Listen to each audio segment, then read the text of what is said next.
on. And blam, we're live. And it appears to be working correctly this time. How's everybody doing? Do we sound like wet grandpas? We shouldn't sound like wet grandpas. Whoop.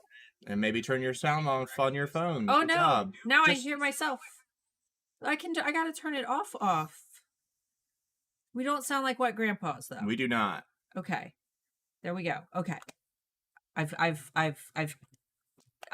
killed the inception loop that we were stuck in. Yes. Oh, you can't see my hoodie. Nope. You can't see it. People complained that we switched sides. Oh, did you switch us back? I don't know. I'm just talking crap. Oh, okay. Not a clue in the world, y'all. Guys, happy Friday. Good morning, good afternoon. Good morning, afternoon, evening, Happy good Hanukkah, night. Merry Kwanzaa. Happy Hanukkah. Oh, man. Whatever you celebrate. It's Yeah, you come here. You say hello to everybody. And we've got the Bubbers. We got the Bubbers. Mr. Bubbers. Mr. Bubbers always wants Hello, to join. Bubbers. Hello, Bubbers. Guys, we don't do a lot of these random Ask Us Anything style Q&As because if we did them all the time, then I'm sure you guys would run out of questions. But we figured it's been since spring. I think one a season. We like to just let you guys ask us whatever the heck you want to ask Etsy related without. We're definitely not out of ideas and have nothing to say. Yeah, definitely not. Definitely. That's not the problem. We definitely don't just wait for Etsy news to pop up or eRank news. That way we can use that as our topic. I definitely don't need to turn the mic down because Starla is insanely loud with her talking. There we go. Much better, huh, Bubba? Was I loud? Yeah, you were peeking. You were peeking the mic out. Don't you mew at me, mister. He's very unhappy. All you can see are his stiff legs. Here you go, buddy. All right. Well, guys, for the next hour-ish, you have our full attention. You can ask us anything related to Etsy SEO. We talked about tariff codes last week, so we're probably not going to spend a lot of time on that because honestly, I'm kind of sick of talking about tariff codes. I'm kind of burnt out on it. It's not that big a deal. So if you do have questions about tariff codes that weren't answered last week, you can ask those, but we're not gonna get too far into those because we covered it for almost 2 hours. And if you haven't watched the video from last week, we cover most of the bases with that. So if you're here and you didn't see that video last week, please don't ask questions about it. Yeah. Go back and watch that. And then if you have more questions, ask us next week. Yeah. A couple other things, guys.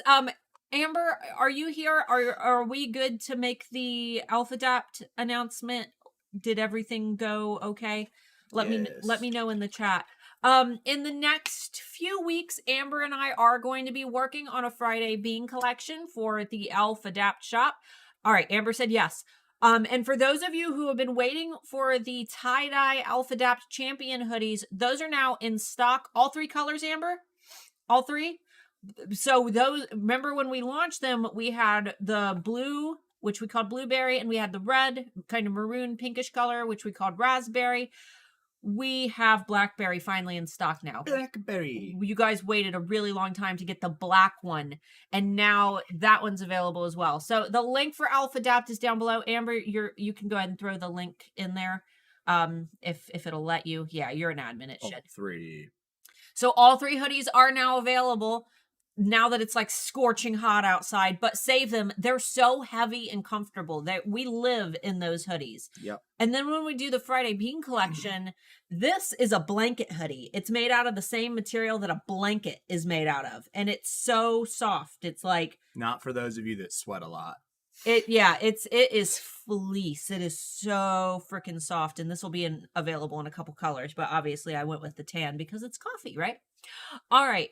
And then Amber has thrown in the AlphaDapt shop link as well. So if you want one of those hoodies, they're probably not going to last long. That's not us trying to market like, oh, no, people, there's a legit craving for those. People will buy them. Yeah, we couldn't even launch black last time because it sold out from our Printful warehouse, and we had to wait to even launch that one. But they're available now. So if you want one, make sure you get one, because the size that you probably want will be the size that sells out. That just kind of, I think we went on with only having mediums there for a minute. 113 in Northern California last week, not hoodie weather. Yeah, no, we lived in Northern California for almost 5 years. Yeah. It gets like that. I don't miss going into the car and seeing the car's thermostat being like 125. But if you're anything like me and you go into any restaurant or store, they like to blast the AC. So even in the hot summer, I like to take a hoodie with me, especially if you go to like out to dinner and you're freezing because they blast AC when it's that hot outside. All right. I saw a couple questions. Johnny asked one. Bubbers is ripping things up because that's what he does when we're live and we're not paying attention to him. Yep. He's the problem child. He is the problem child. Get out of the bag, you dingus, or I'm going to lock you upstairs. All right. Okay, somebody did ask a question. Johnny had one. Tina. Oh, Teeny had one. For Mailchimp, how do you get your own business email? Do you purchase it or can you get one for free? I also wanted to know if it's possible to link 2 shops to one Mailchimp account. All right. So first question, a business email you have to buy through a domain email. Your domain provider. Yeah.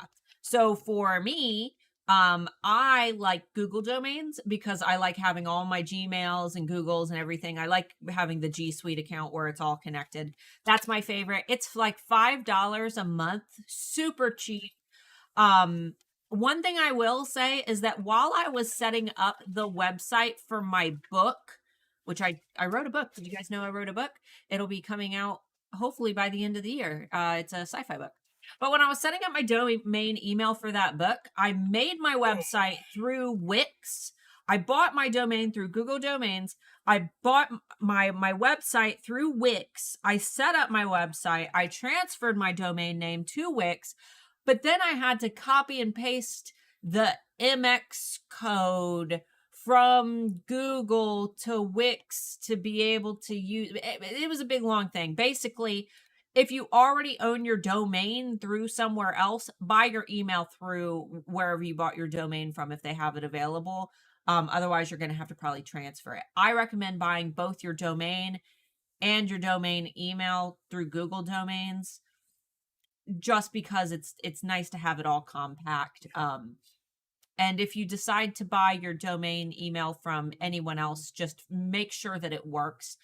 That was the big problem that I had with my contact form on my website for my book.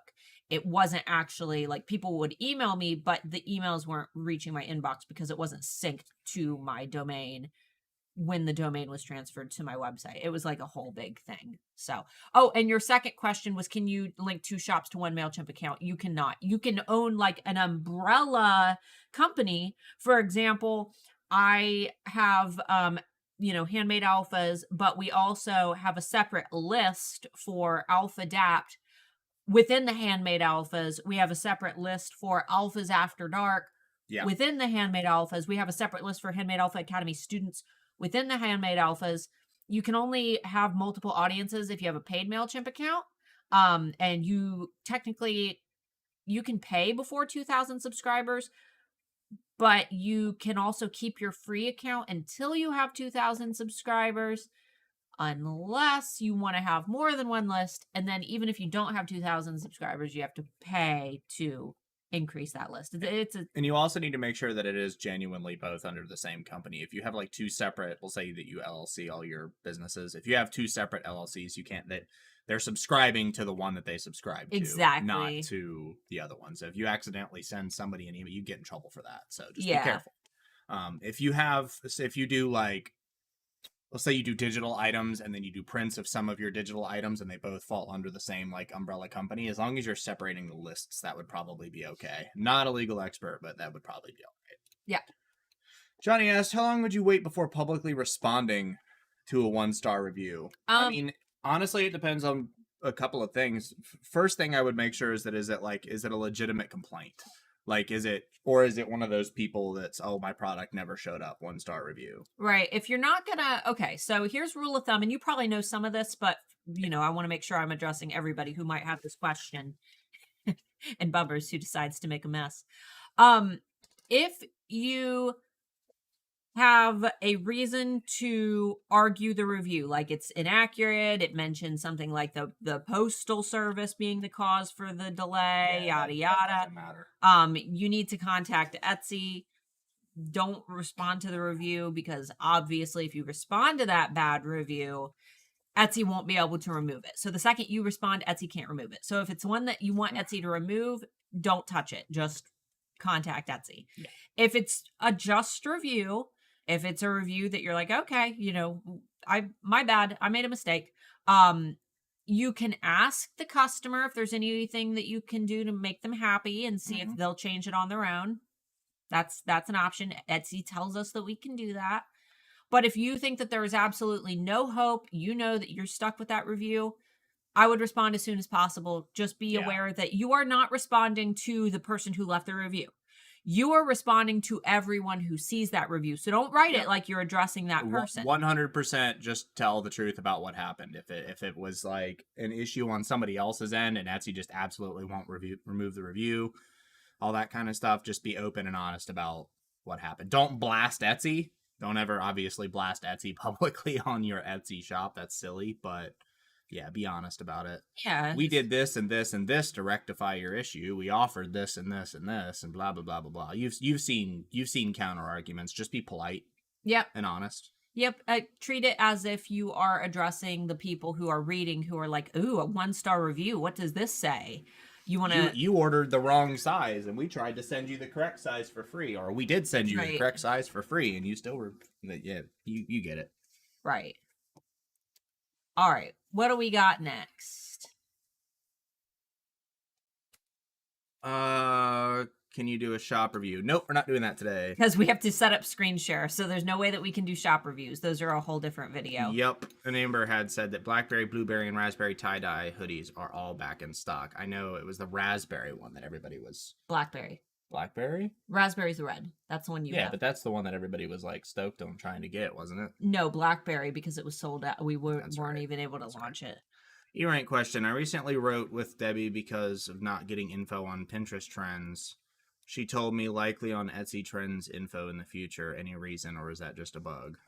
There should still be Pinterest data. The thing is, the data is insanely expensive. It's like a brand new Volkswagen every month. Yeah. So if we notice that people aren't using it, if only 100 people are checking out a certain bit of data, we're not going to pay a brand new Volkswagen to restock that data. Not to mention, and I might be speaking a little out of turn with this, but E-rank is an Etsy database, first and foremost. Like, the main data that we concentrate on is Etsy.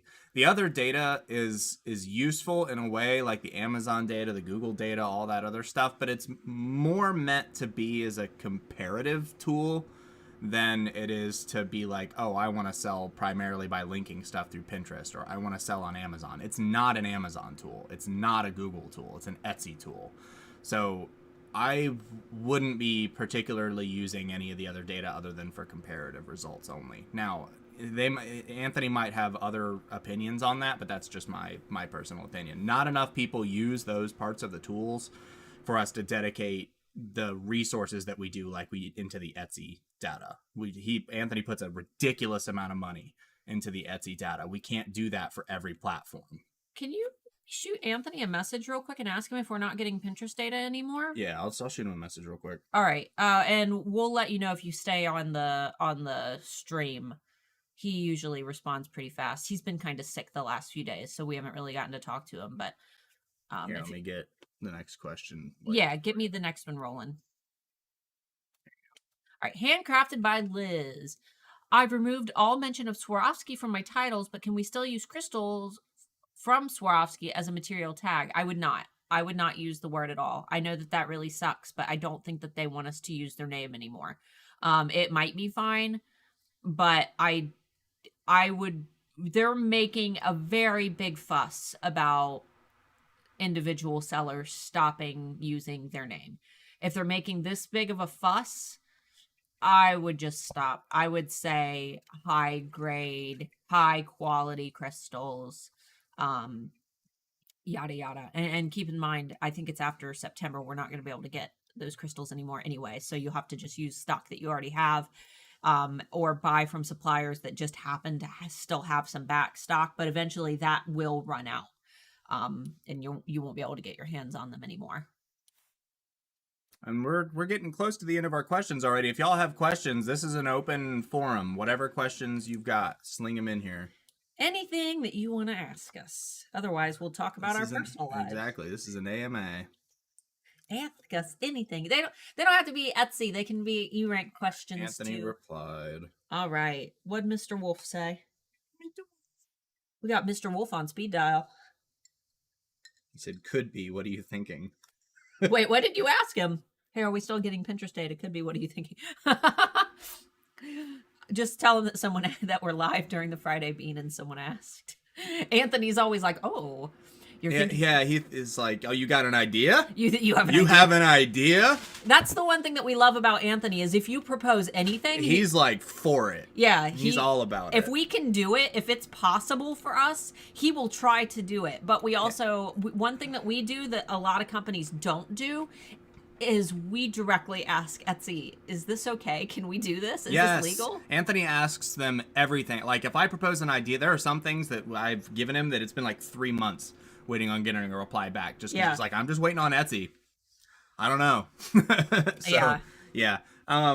So we'll find out more about that. So I don't, the answer is I don't know. He's got an idea, so we'll see. How do customers feel about untracked orders? One of my small items is too expensive to ship tracked here in Canada. $2 untracked, $16 tracked. Good Lord. I would ask them, you can tell them, like maybe in a listing photo, I do not track packages unless requested. And the cost for the tracked package is blah, blah, blah. And then give it as one of your like variation options. Unless I'm ordering something small, like a sticker or, just like a little, I've ordered some pins, some like enamel pins that cost like $8 on Etsy. If I'm ordering something little and it's not tracked, I don't really mind much. Once I start paying like $20 or more, I kind of want to have that tracking. It's going to depend on your product and some customers might not mind, but even at that price point, I would give them the option, and you should be able to do that through your variations where you can put the cost into your variations. That way they can at least pick if they want it tracked. That's what I would do, just to make sure that nobody gets upset. I have Namecheap. Is it too early to add Christmas gifts or Christmas gift tags on my listings? 60 to 90 days. I would be doing it now. Don't touch any listings that are performing well, though. Yeah, no, don't touch your bestsellers. Yeah, here's the thing. Christmas gift tags are great for people who don't know what they want to buy. People who are searching for Christmas gifts, they don't know what they want to buy. They're looking for inspiration. So what you don't want to do is take a listing that's already performing really, really well for the keywords that you currently have in it and potentially mess that listing up by, will you just bring him over here? I'm just taking him upstairs. He's being distracted. He's being the bad child. You don't want to risk messing that listing up by adding in a keyword that probably isn't going to bring you a whole lot of traffic anyway. Unfortunately, they're just not strong keywords. Should you add them into your listings if they're not performing well? Sure. I mean, it's not going to hurt anything if the listing's not performing well. You might as well get them in there. Or if you're listing a new product and you want to get those in there immediately, sure, that's fine.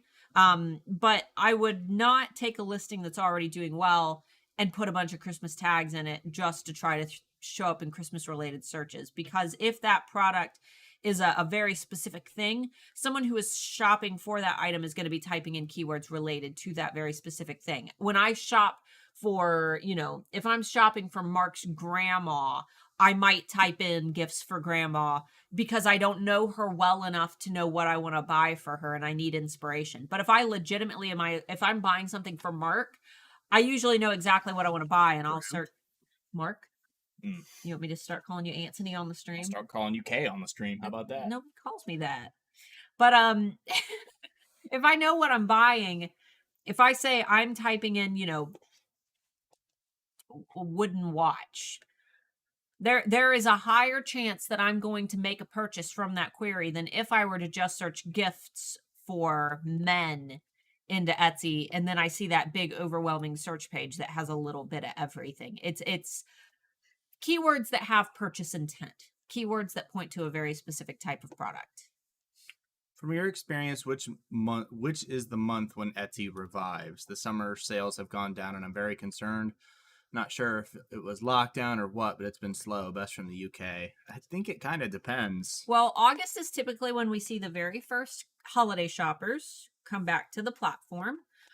September, things really, that's kind of when you start revving up. And then October and especially November, those are the ones that you want to plan for. So, and like Mark said, it does depend a little bit on what you sell. So I'm talking generally about Etsy as a whole. We tend to see the traffic start to increase starting August, and then it ramps up all the way until November.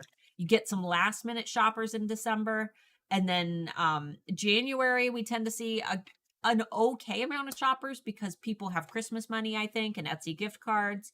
And then next month, you see things kind of take off as February for Valentine's Day, and then they tend to kind of drop off again.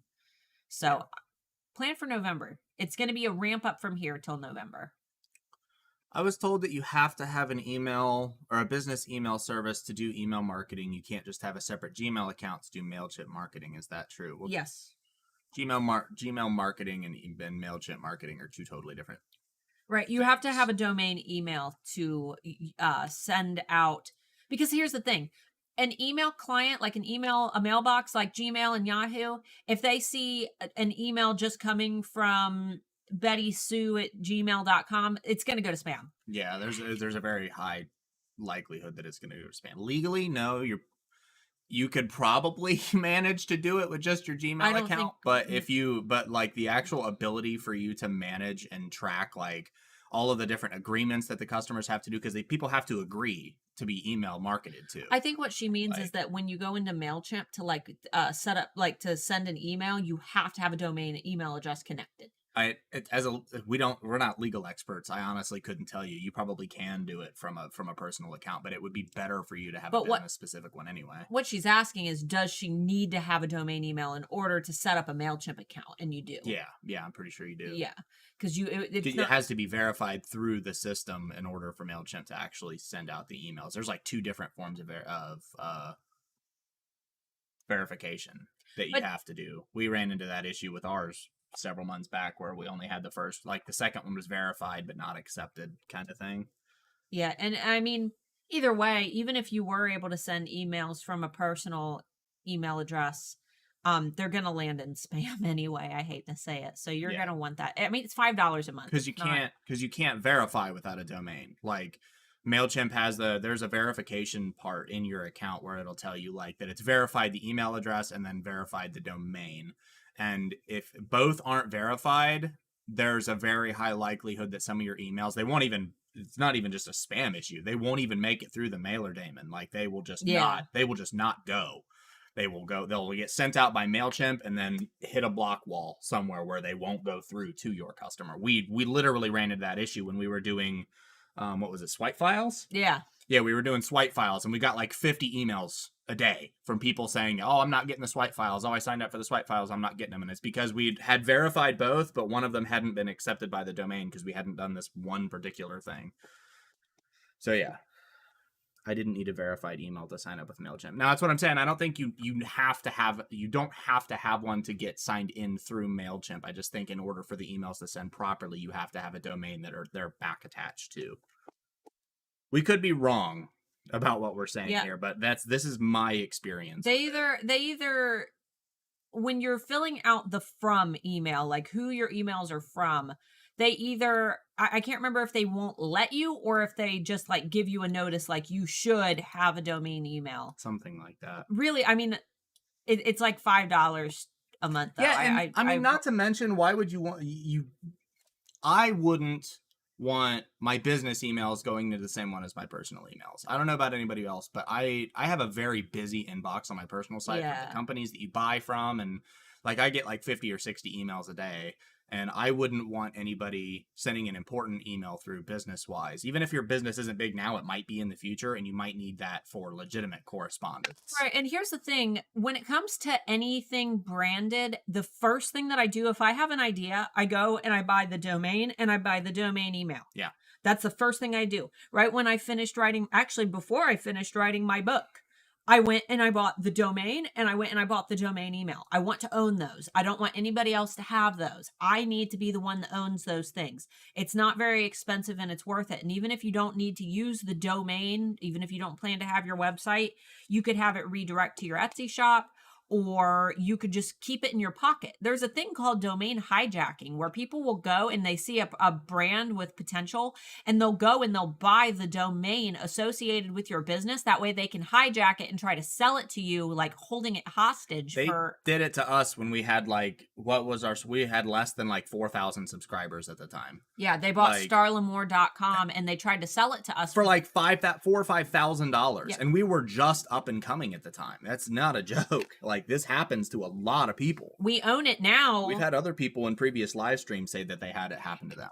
Yeah. And same with artbystarlamore.com. Somebody bought that one out from under me and I had to settle for the .net. I mean, it's a real thing. So you have to be careful. What we got? I had to put a cheery retail persona this morning, waking up to a Karen who wanted a full refund after I told her I don't give refunds and was willing to buy her a replacement. Sorry. Got to deal with those sometimes. Tell them to refer to your policies. Do you guys, are you guys having problems with Samsung phones and notifications delays? It is ridiculous. It makes me lose customers and sales. Okay, so there's a few things that you can do. For one, obviously make sure that your connection's good. If your cellular connection in your house is crap, make sure you're actually connected to your Wi-Fi. If your Wi-Fi connection is crap and your cell service connection is better, use your cell service connection. And you can do that just by downloading the Ookla speed test app. Just test your speed when you're connected to your Wi-Fi, turn your Wi-Fi off, test your speed when you're connected to your cell network. See which works better for you. Second thing is resource management. So a lot of people will download like 60 different apps on their phones and then never actually go in and do any of the work to like tell which apps are allowed to be running in the background and which apps aren't. If you've got like 40 apps running when you start your phone up, then it's like your phone checks on a certain time frame. So like your phone will check for notifications every 2 minutes or 5 minutes, whatever your phone does for it. And every time it has to check for that, it has to go through every single one of your apps that are active in the background to look for notifications and pull notifications from the network. And because that gets a little bit complicated for the phone, if there's like 40 or 50 apps, sometimes it misses them and it can take 2 or 3 or 4 or 5 checks before a notification actually pushes through. So put any apps that you don't use to sleep. If you don't need something running in the background, shut it off. Like in it, a lot of phones will have stupid stuff like the whatever text document, notepad, or whatever else. Put that crap to sleep. Now only allow use while in use, kind of thing. Nerd, sorry. Do you guys notice when he goes off on those tangents, I just start looking around the room because my brain is just like, woo. Yeah, and I mean honestly, the whole like intentional degradation thing that cell phone companies do is a real thing. Planned obsolescence. Planned obsolescence. That's a real thing. The only company that's gotten in trouble for it so far is Microsoft. Not Microsoft. Sorry, Apple. Yeah. As far as I'm aware, they lost like a multi-million-dollar lawsuit over that. But I'm pretty sure most companies do it. I've had cell phones that we had for our last Samsungs that we had for less than a year, and they started to slow down and crap out on us. So planned obsolescence is real. If your phone's like 5 years old, it's intentionally slow. You might have to upgrade your phone. I hate to say that, but there's no way around it. Yeah. I had someone special order a toy and send it priority express, so I dropped everything and crocheted it. As soon as she got it, she asked if she could return it. It turns out she is a competitor.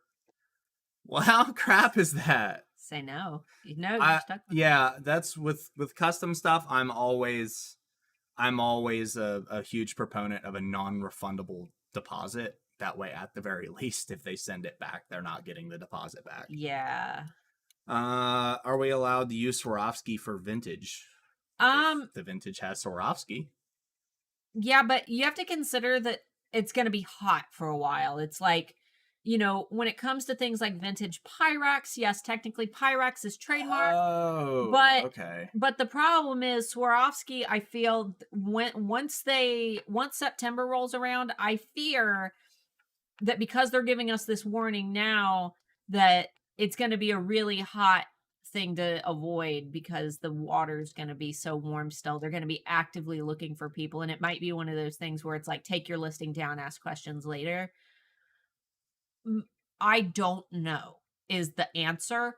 What I would do personally is I would remove the words, even if it was vintage, just because it's not going to be a person. It's going to be probably an automated system going through, or someone who is just searching every single listing for, you know, that uses Swarovski and sending those reports. I would avoid it if I were you.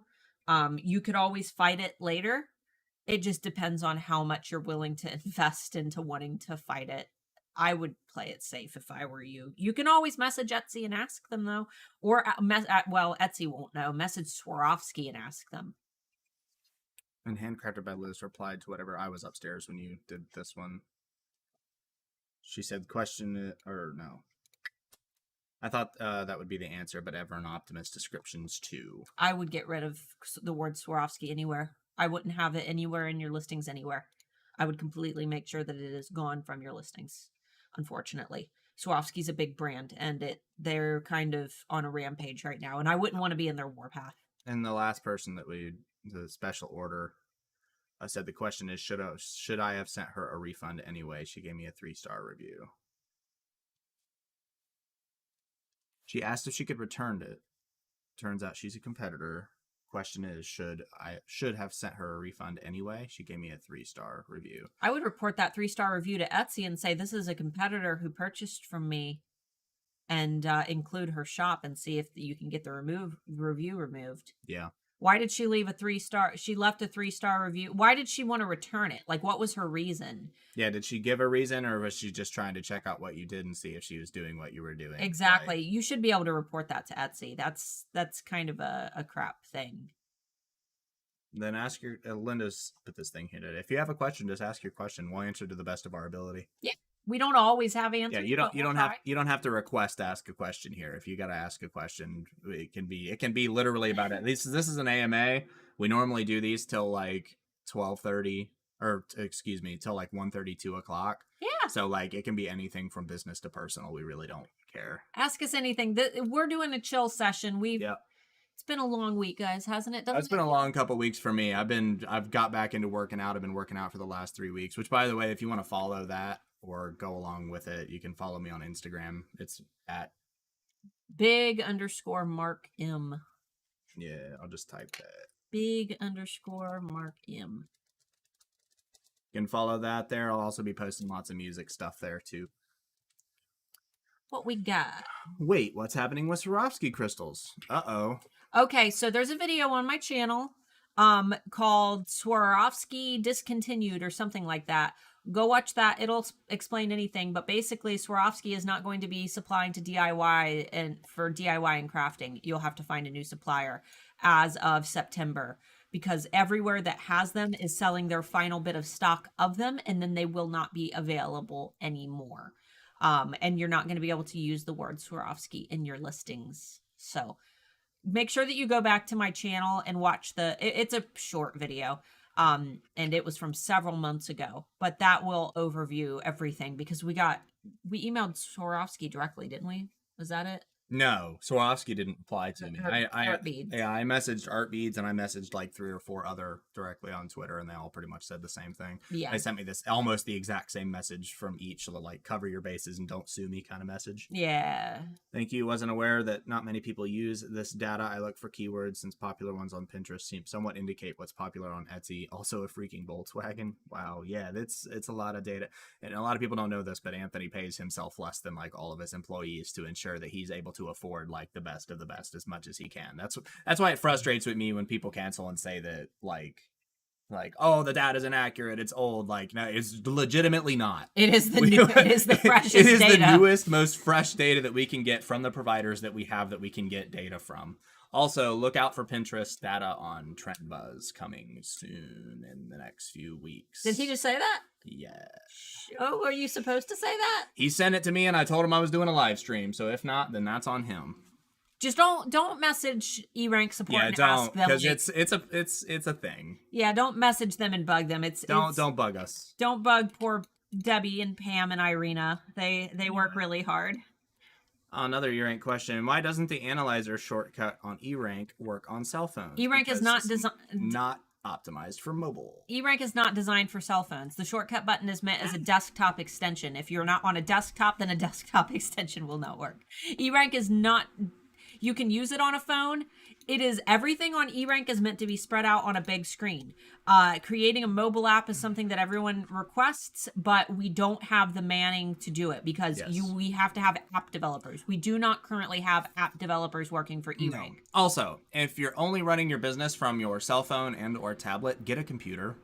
Get a laptop, get an actual like physical device that's meant for doing that kind of thing. That's one complaint that we actually do get that's starting to become a concern is people are having issues like getting to certain pages or signing up or whatever from their mobile devices, or they can't check out on mobile devices. And the thing is if you can't check out on a mobile device or you can't get to a certain page on a mobile device, how in the world do you think that after you check out and get in that the tools are going to work for you? So please, if you don't have a computer and you're running your business just off your mobile device, get a computer. Tablets and that's not what they're meant for. Tablets and phones are meant to be like with business are meant to be an accent to your computer to be able to respond to customer service requests on the go, or to do certain tasks that need to be done on the go. But your main like workhorse is going to be your computer. No matter what, computers are probably always going to be more powerful and more capable than phones or tablets. They're close now, but there's still no cigar. Unless you've got like it's a Surface Pro is what I have, right? That's a computer though. Yeah, that's a computer running tablet software. Yeah, Surface Pro being the exception, but eRank is designed to be used on a computer because it's so much. There's so much there, and it's hard to take all of those charts and graphs and compact them into an app. Unfortunately, it's not something that we're able to do yet, and it's not even, I don't think that we even have it like on our agenda. We do have improve the mobile site is something that we're actively doing. But because this is a tool that's intended to be used for desktop, that's like back burner. That's like not even, everything else on the website is main priority. Like eventually, if we expand enough and get thousands more customers and have that extra pay bump, like app developers aren't cheap. And it's not just an app dev. It's also somebody that has to stay on as a permanent employee, or probably multiple people, because you have to have all the people that do the designing and all the people that make it incorporated in with like both, because you've got iPhone and Android that you have to deal with. You've got Apple and Android stores that you have to contend with. And that's a whole different, like dealing with Apple's legal stuff. That's a freaking nightmare for app developers. So it's like a permanent extra staff of people that would have to be on to maintain it. So don't look forward to the app version anytime soon. I'm trying to create a new Etsy banner in iPicky. It looks good when I save it to my computer, but then I try to upload it to Etsy. It looks a bit fuzzy. What am I missing to keep it sharp? It sounds like you're saving it too small. If you're doing it in iPicky, I would go into your very first editing tab on your left nav and go into crop and resize and drag the bar to resize it up, just as long as you're not cropping the dimensions and you're keeping the aspect ratio the same. Just drag the slider to increase the size, both width and height, and just to increase it as much as you can, and then save it. When you actually go to save it, you'll have a button for low, high, and highest. Make sure you switch it from the middle to highest, because that's what's going to make it the crispest. And if you're doing it in Canva, if you're using Etsy's banner template, the template does not automatically save at the size that you need. When you go to click to download it, you need to once again grab the slider and drag it to the highest possible size. Otherwise, it will turn out blurry. That sounds a little goofy, but the way that they have the banner is that it saves at the lowest possible resolution that it could be. It's not. It's an issue of the resolution, not of the aspect ratio, because that's the thing that I think people get confused. Like 1920 by 1080, so like 1080p and 4K are different resolutions. 4K is drastically larger, but they're the same aspect ratio. They're the same dimensions, like 1:1 versus 2:2. Like they're the exact same thing. Exactly. I have to add international tracking for some of my apparel. Just had a shirt or a skirt shipped to Spain without it, and it makes me nervous to cite my customer not being nervous. If your customer's not nervous, then I guess yay. I guess just keep an eye on it. Just watch it like a hawk and hope that your customer is understanding and keep communicating with them. If you, yeah, I would just keep communicating with them and ask them to let you know when it arrives. Yeah, this one's good a little bit. May I ask a question regarding what you think minimalism is with jewelry? Was recently told that mine is not minimalist, and that using minimalist appeared untrustworthy. Yeah, that's very untrustworthy.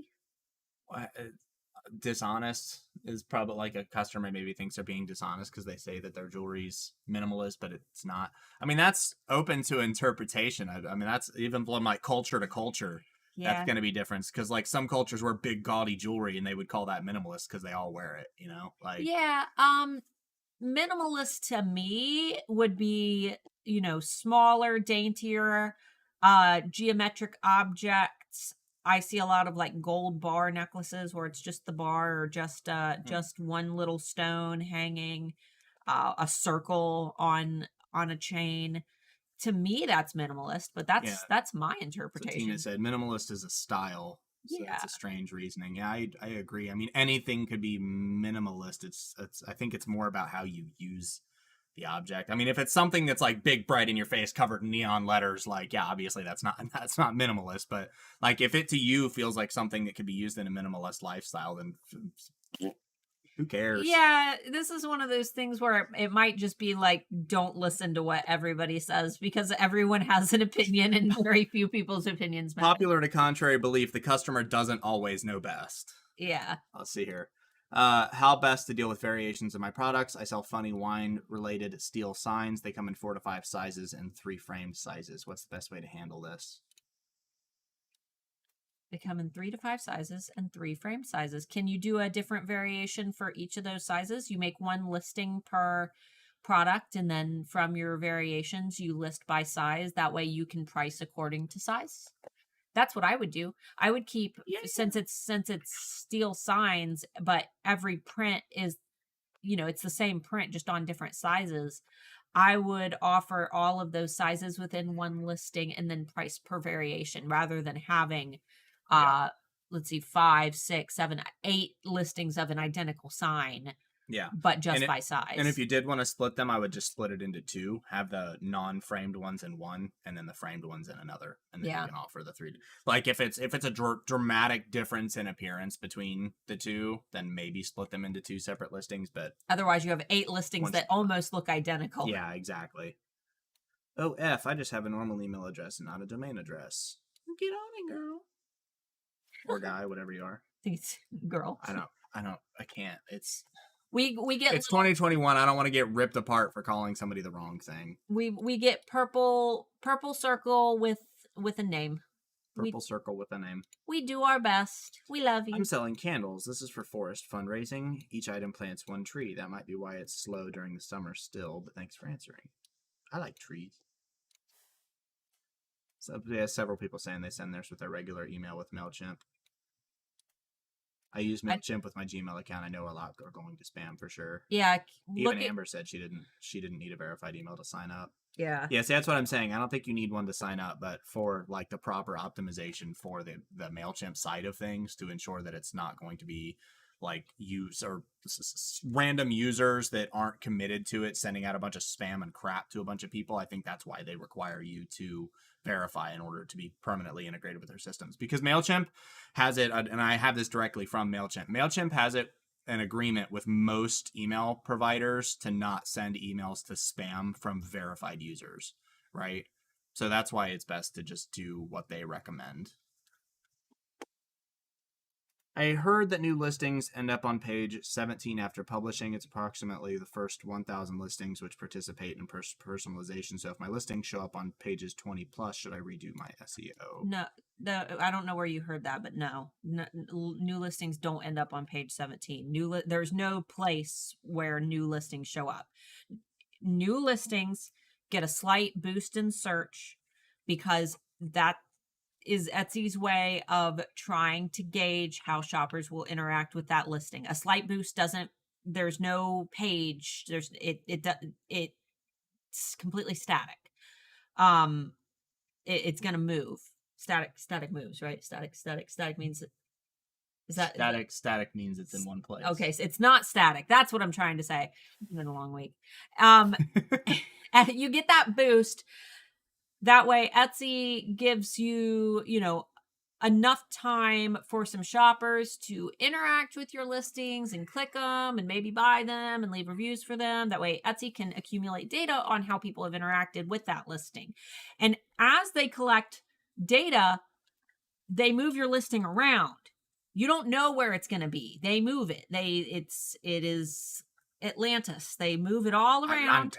Atlantis. They move it all around and wait for people to interact and see how do people interact with it when it's here. How do people from this country interact when it's here? Nobody's going to get the same result. It's going to be moving all over the place. And then after Etsy has enough data, which is why we say it takes 60 to 90 days, that's just a guesstimation that Etsy gives us of how long it could take for them to gather enough data to give you your static placement. That's what I was trying to get at. Static placement. Which is where your listing more or less will kind of stay. It'll after it's accumulated enough data and you've built a listing quality score, it will hit its more permanent location.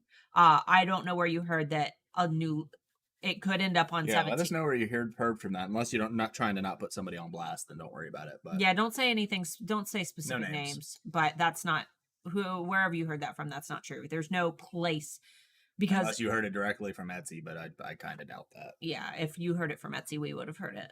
That's not true. How do I? Oh, and it's the same person with the signs. And then how do I offer personalization on my signs? Is that another variation? You could, so you have an option to do a variation text where they have to type in order to, there's a customization text. It's mainly meant for people who do engraving and things like that, where they would have to type in their, whatever they want on it. I would do that. Just go into your Etsy listing and play around with your variations. You should be able to see all your options there. And then they can type in what specifically they want as their variant. I'm a new seller on Etsy and I want to sell SVG. Is it a better idea? As opposed to what? Yeah, there's no good or bad idea. We see shops succeed in all industries on Etsy. So some industries do a little bit better than others because they're more popular than others. Like SVGs are probably more popular than armpit braids. I mean, you're right. But I don't know. Armpit braids. Am I wrong? Is there more of an audience for armpit braids than for SVGs? I kind of doubt it. Let me know in the comments below. Can somebody has E-Rank up right now. I know there are 100 of you here and at least one of you has E-Rank up. Can someone please go into the Keyword Explorer and let me know? Just type in armpit braid. Please let me know the data for armpit braid. Everybody's rushing off and typing now. Armpit braid. We own so many domains for ideas that never happened. That's smart. That could end up being the best $5 you ever spent.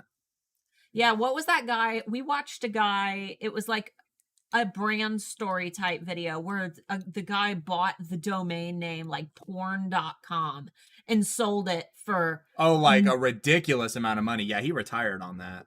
Just because he had the idea that, you know what, if I buy porn.com, I bet someone will buy it someday. All right, now no more saying that because I don't want to lose our monetization on this video. Yes, it will. It's YouTube. It's YouTube. Are you kidding me? YouTube. It's YouTube. YouTube demonetized me for humming the first 10 seconds of Let It Go. Yeah, that's why we just watched that Joshua Weissman video and he did 3 notes from something and he's and if I do any more I'm demonetized. So that's the end of that. Yeah. Yeah, YouTube puts the ban hammer down quick. YouTube. I have a separate Gmail account that is the same as my business name. The emails don't go into my personal email, but it isn't a domain email. Okay, so then it's a personal email. Okay.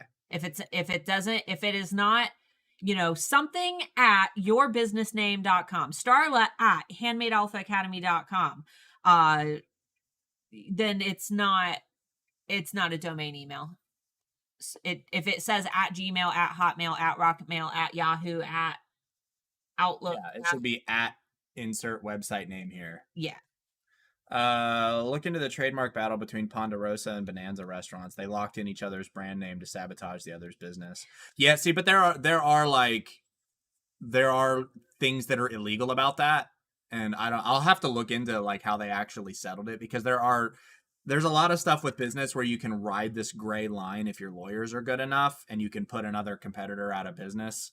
But like, you have to have a real good lawyer and a real stupid judge to be able to pull crap like that off. That's like with the website. Like, if you have your name for your business trademarked prior to them buying that website, you can usually sue the company that's scalping you for your website name, because you own the intellectual property rights to that name. So you just have to have a good enough lawyer to beat them, and most of you, chances are, you probably don't. My favorite brand story when it comes to like writing the line with copyright, trademark infringement, brand infringement, yada yada, was the video that we watched on the Duracell and Energizer. Oh yeah, that was wild. So, you guys, everybody knows the Energizer bunny, right? The little pink bunny, but Energizer didn't own the Energizer bunny. Nope. Duracell did. Duracell did. And Energizer stole it. Yeah, and they both have bunnies. No, not anymore. Not anymore. Duracell doesn't anymore because Energizer stole it. And it's if you ever get bored, just look on YouTube for the Energizer and Duracell bunny like battle, and it's so funny to see just how put like Energizer versus Duracell in the comment, and there's some it's pretty cool. It's so petty, and I love it. I love seeing big brands just get in a petty battle over something so silly, a pink bunny. Oh, that was the Karen. My shop name was available last week. Last night it was gone. Oh, yeah. I mean, there's thousands and thousands and thousands of people that join Etsy on a weekly basis, so there's a very good chance your name can get snapped up. If you have an idea and you don't know what you want to do with the shop yet, just claim it. Yes, just get it. Claim it. Make a place saver listing. Charge like $10,000 for it and let it sit until you get your shop set up. And keep in mind that if you start a new shop, there's like a 90% chance that your shop will get shut down immediately, but all you have to do is appeal it. That's just been the new trend. Etsy's bots that are supposed to be tracking for like fake shops are going wild. Our shop got shut down. I've got a whole video on it. All you have to do is appeal it and let them know like, hey, I was just setting up. So, yeah. What do you guys do to reward yourself and celebrate all of your hard work? Oh, here he goes. What have you done, Megan? Megan, what have you done? I'll let him do... Guitars? You want Guitars? Headless guitar? Headless guitars. He plays music and learns new music skills. He learned how to program a light show yesterday. By the way, if you guys want to... yesterday, the last week. If you guys want to meet us in person, we've got tickets to his show on August 6th. If you live in the Ohio area. Yeah. It would be an opportunity to meet us, listen to him play music. I'll have a drink with you, and we'll have some fun. And I learned new skills. I learned new skills that help me with my music. That's how I reward myself. I've learned how to program MIDI this week. I've learned how to program DMX for lighting and smoke and whatever else you do. And I wrote a book, and I'm about to write another book, second book to my book series. So if you guys want to get on the waiting list for that, because I market my book just like I market everything else, you can go to explorethechannel.com and check it out. You can learn a little bit more about my world, my characters, and there should be a waiting list link. It is the first email list I've set up not using Mailchimp. I'm experimenting with Wix's email marketing service, and it's very interesting. But go sign up for my waiting list and watch for my book. It is a sci-fi kind of cyberpunk-esque fantasy. So far, Amber's the only person who's read it, and she didn't run away crying, so apparently it's okay. Yeah. And you have to follow me too, because I'll be building a website using a completely different tool here soon. You follow my band at The Rendering Silence on Instagram and on Facebook, The Rendering Silence. If you follow The Rendering Silence, his band Instagram, I do the marketing there too. She does. She does almost all the marketing for our Facebook page as well. So I market, my marketing is, I do Starla and the Handmade Alphas, which is our alpha one. I do my book. I do E-Rank. I do his band. I do so much marketing. I market all over the place. There's an Instagram for my dog. All kinds of stuff. Making sure I spelled that right. I spelled it wrong. There's an Instagram for my book too. If you want to follow me there, it's at Explore the Channel. All right. Why can't I see any of the actual data on the direct and other traffic under the stats? The actual data. I don't know specifically what you're referring to. The actual data on the direct and under other traffic under. Okay, so on Etsy, I would need to be looking at it. I'm not sure. Is it Etsy or E-Rank? And either way, I would have to be looking at it. I'm not sure offhand. There's some things that I can kind of close my eyes. You guys will see me like tip my head back. Because if I close my eyes, I can see things. But there are some things that if I haven't seen them recently, I can't visualize it in my head. If you ever see me close my eyes and tip my head back, it's because I have to visualize what I'm thinking of. Question.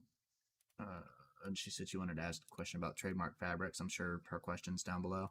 As many of the items that have materials tag crystals from Swarovski, would it be better to relist the item to prevent my shop completely tanking? No.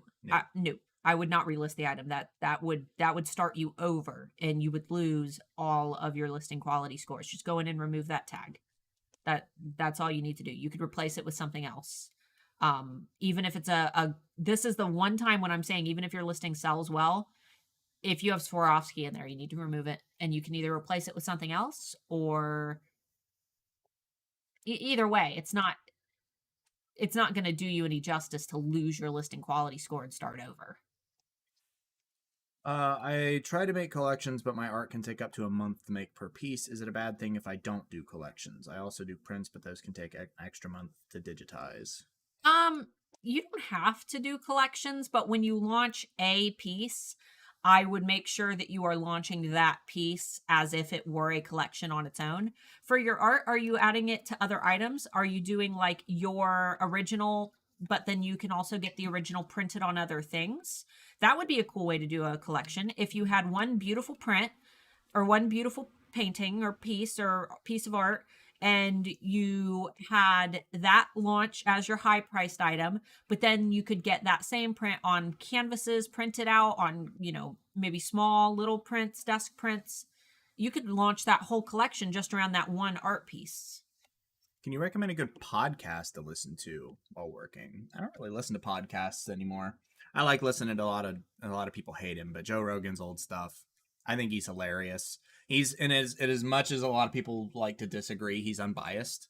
Like, he agrees with his guests a lot, but he does that for the sake of being able to have them continue talking. He never does anything to offend his guests. He always agrees. He never really disagrees. He questions things and he agrees with things, but that's his way of being unbiased. So if you like Joe Rogan, go with him. Good Mythical Morning is another one that a lot of people like. They're a little less political. They do a lot of goofy stuff. But if anybody has any good podcasts they like to listen to, feel free to comment them here. And yeah, I'm not big on. You know what? I just bought my very first audiobook last night and started listening to that while I was cleaning. But I don't really listen to podcasts at all. I'm more of a listen to YouTube videos. And if you've got YouTube Premium, you can put in your headphones and you can turn your phone screen off and walk around. I'm not a big podcast person. I never have been. I don't really like listening to people talk. Yeah, I'd rather have an audiobook, honestly. Now that I've got my first audiobook, I'm liking it, but it's I like to own books. I'm not like a Kindle person. I'm not an ebook person. I like to hold a book in my hands. I bought an audiobook last night and I'm listening to it, and then I immediately went and bought the hardcover after I realized that I liked the audiobook. I was like, okay, I want the real book. Did you know I went and bought all those books last night? No. I did. I went and bought all those. They're only like $10 each, so I'm like, oh, screw it, I'm gonna buy them all. Question for wholesale: what would you suggest we do? Is it a good decision to do through Etsy to avoid fees? Is there a safe way to do it outside of Etsy? Maybe it's a stupid question, but hey. Stupid question. Okay, so Etsy wholesale program is no longer a thing. So if you do wholesale through Etsy, what you're going to have to do is basically set up a custom order through Etsy, and yes, you will miss out on some of the money. Amber Marie actually talked about this yesterday during the E-Rank live stream. What she does is when somebody sends her an inquiry about wholesale on Etsy, she offers to send them a free sample to check out her product. She sends them a sample product. Now, considering that she does prints and cards and things, it's easy for her to send a sample without it, costing an arm and a leg, but this is just how she does it. And in that sample, she tells them to message her directly, like by email or by wholesale on her website or however you want to do it. That way she's letting them know, but she's letting them know off of Etsy. There is no way that you can message a customer on Etsy and say, you should buy wholesale via my website. You can't do that on Etsy. You can get your shop shut down that way. But if you were to say, yeah, that's great. Here, how about I send you a sample so you can decide if you want my products, offer them the free thing, and then tell them to order on your website when you actually pack it up. You put something in your package. That's what I would do. That way you're, making a little bit more money on that sale. Can you change the Etsy shop you have linked to eRank? You can. You can have as many shops linked as you want, I believe. Yeah, you can, it should be in the top right corner of your dashboard. If you click on the little gear icon, that will open up your settings. And from there, you can connect multiple shops. And I believe that you can change the shop that you currently have connected. Or if you can't change that shop, then you can just add whatever new shop you have. And then you should be able to disconnect the other shop after you've added the new one. Amber said, can you ask if anyone would be interested in our most recent idea? Too excited. The book one? Amber, the book one? Probably. We have a lot of ideas. Let me know if it's the book one. Yeah. Sarah said, is consistency really the key to success on Etsy? What part of life in anything that you do is consistency not the key? Yeah, but I mean, it's not the only key, but you're not going to just leave it and drop it. There's no key to Etsy.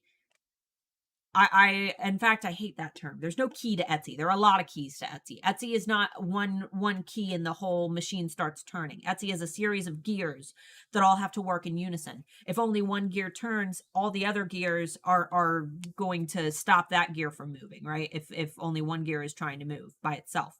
You have to have all of those gears turning and moving together in unison. So consistency, yes. Etsy loves consistency. They want to see activity. They want to see sales. That's the thing, is that consistency is the key to every other aspect that you have to do. Like, your marketing needs to be on point. You have to be consistent with your marketing. You have to be consistent with your emails. You have to be consistent with your social media. You have to be consistent with everything. That's why I said, like, consistency is the key to everything. You want to stay in shape, you have to be consistent. You want to be healthy, you have to eat right. If you want to get good at a skill, you have to consistently practice that skill. Everything that you do has got to be consistency. Sitting here, I was like looking in the screen and I'm like, is that lint? Oh no, it's a hole in my shirt. Good job. Got a hole. Okay, and here's the trademark question. Here we go. If the fabrics are trademarked prior to being produced, then the creator sews something out of said fabrics, then advertises said items. Why are the Etsy stores getting taken out for? Okay. We cannot answer this question as legal experts. So anything I tell you right now, you may not take as legal advice and you cannot sue us if we're wrong. Big disclaimer. Disclaimer. If the fabrics have characters that are owned by someone else, such as Mickey Mouse, such as Star Wars, such as, I don't know, How to Train Your Dragon, whatever. There are so many people who say that you can use them, and there are lots of links and things that will tell you that you can use them, and that's all good and well.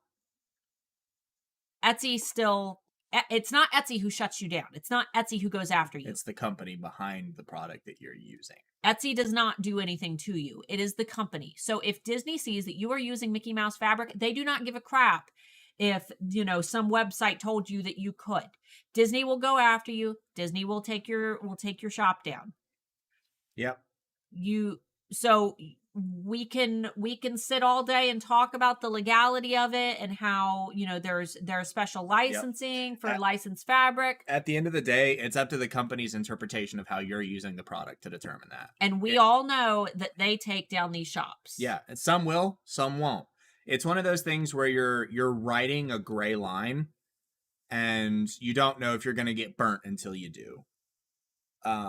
That's like all these people with these like MLM marketing schemes, and it's like, yeah, I'm not doing anything illegal, and then the president goes to jail for whatever, money laundering or whatever, because he was doing something that was kind of illegal but not really. Like, if you're playing with fire, you might not get burned, but you probably will.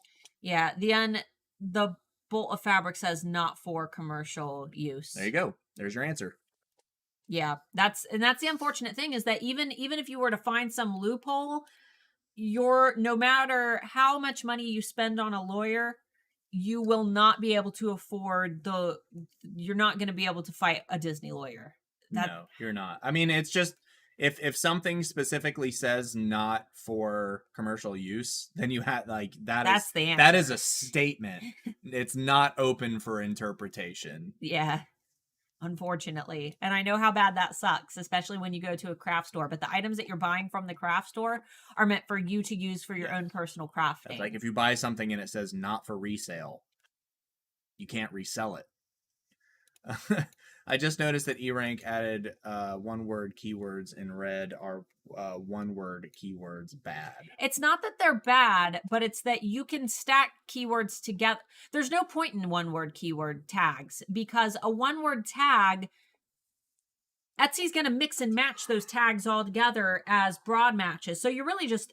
Excuse me. You're just kind of wasting space if you've only got one word in there and you could fit two in. Now, sometimes that one word is really, really long and it takes up most of your character space, and then that's fine. But if your keyword is blanket, don't just enter blanket by itself. Put wool in front of there. Put mom in front of there, so it's mom blanket. Even if it doesn't make sense, Etsy's going to be able to take those and mix and match them in every possible combination. So it's better to just try to get multiple keywords into a tag if you can. I know it's not always possible though. Don't take the colors in eRank as gospel for anything. Those colors are automated. There's not a person telling you like there's something wrong. It's not always going to be right. It's just supposed to kind of guide you a little bit. So did they come back last week and do the episode after initially not getting the computer to work? Yes, we did. It's on the channel. It's live. It's on the channel. It should be That's your phone. Should be the last video on the channel, I think. Yeah. Go away, spam. I received a message from Etsy from someone who says they want to resell my products on their platform, but they want to use their name on my products. What do you suggest that I do? I want to save my brand name. They want to white label your products. You can tell them no if you don't want them to. If they're white labeling, then they're not interested in selling your products as something that with your name on them. Yeah, they're just interested in making money off of a product they think will sell. Yeah, so that's it. So it's entirely a personal choice at that point. Yeah, if you wanna let them take the credit for making your product, you can say yes, and it kind of feels like a kick in the pants, but it's money. Or if you want to kind of hold on to your brand integrity, you can tell them no. Tell them that you're not interested. I've never been a big fan of that, unless you're working through a company that does white labeling specifically. I hate that people have the audacity to message little Etsy sellers and they're like, I want to sell your product, but I don't want to send you any credit. That's just me, though. I know that there's some of you guys who make a lot of money doing it. Linda had asked Johnny, because she didn't get our reply super fast. He had said that the license for the fabric to be purchased for personal use and not made into a commercial product. She said, but Etsy store is for the sale of personal creations, correct? No. Yes, but no. It's for handmade products. But product is still the term there. It's not just a place to display your personal creations. Because once you sell something, you're a business. It's not personal anymore. You've made a sale. You've sold something. That is a legal transaction. Personal use means you are making it for you and you are not making a profit of it. Yeah, you're giving it to somebody for free. Like, right. even if you bought stuff for commercial use and then you made something and just gave it away for free, tax free, no financial obligations, contracts, or anything else, that would still probably be considered a personal transaction. But yeah. this is a business transaction. The moment that money is exchanged, legal tender is transferred, it is a legal transaction. It is a business transaction. Even if you haven't made enough to be considered a business, you have made a business transaction. So no. Unfortunately. Yep. I know things get a little confusing sometimes. Just arrived. So sorry if it's been asked before, but could you give some advice about using ads? Well, there's ads all over the place. There's Facebook ads. There's Instagram ads. I'm assuming you mean Etsy ads. My advice for Etsy ads is always the same. Even though Etsy recommends you put ads on all your products, because of course they do. They want money. I recommend putting money into your winning racehorses. Yeah. Put money into the horses that are already known to win races, which means put money into the products that already sell. If they already sell well and you know that those are tested and proven products that people already are interested in, then you know that you're placing safe bets on your investment when you are putting a little bit of ad revenue behind those products. You don't want to put ad revenue into products that don't sell. I know that people think that they should be putting the ad revenue into the products that aren't getting seen enough. But if they're not getting seen and they're not being purchased, then people aren't interested in them. You need to put the money into the products that people are most interested in, because those are the ones that are going to bring in the best bang for your buck. Characters and logos aside, what if a fabric only has flowers or polka dots? I still haven't gotten a clear answer because so many people are so divided on the issue for sale doctrine. That I am not sure. I mean, again, not legal experts, but if it was sold with the intention of making products to sell, then it's fine. If it says not for commercial use, then it's not for commercial use.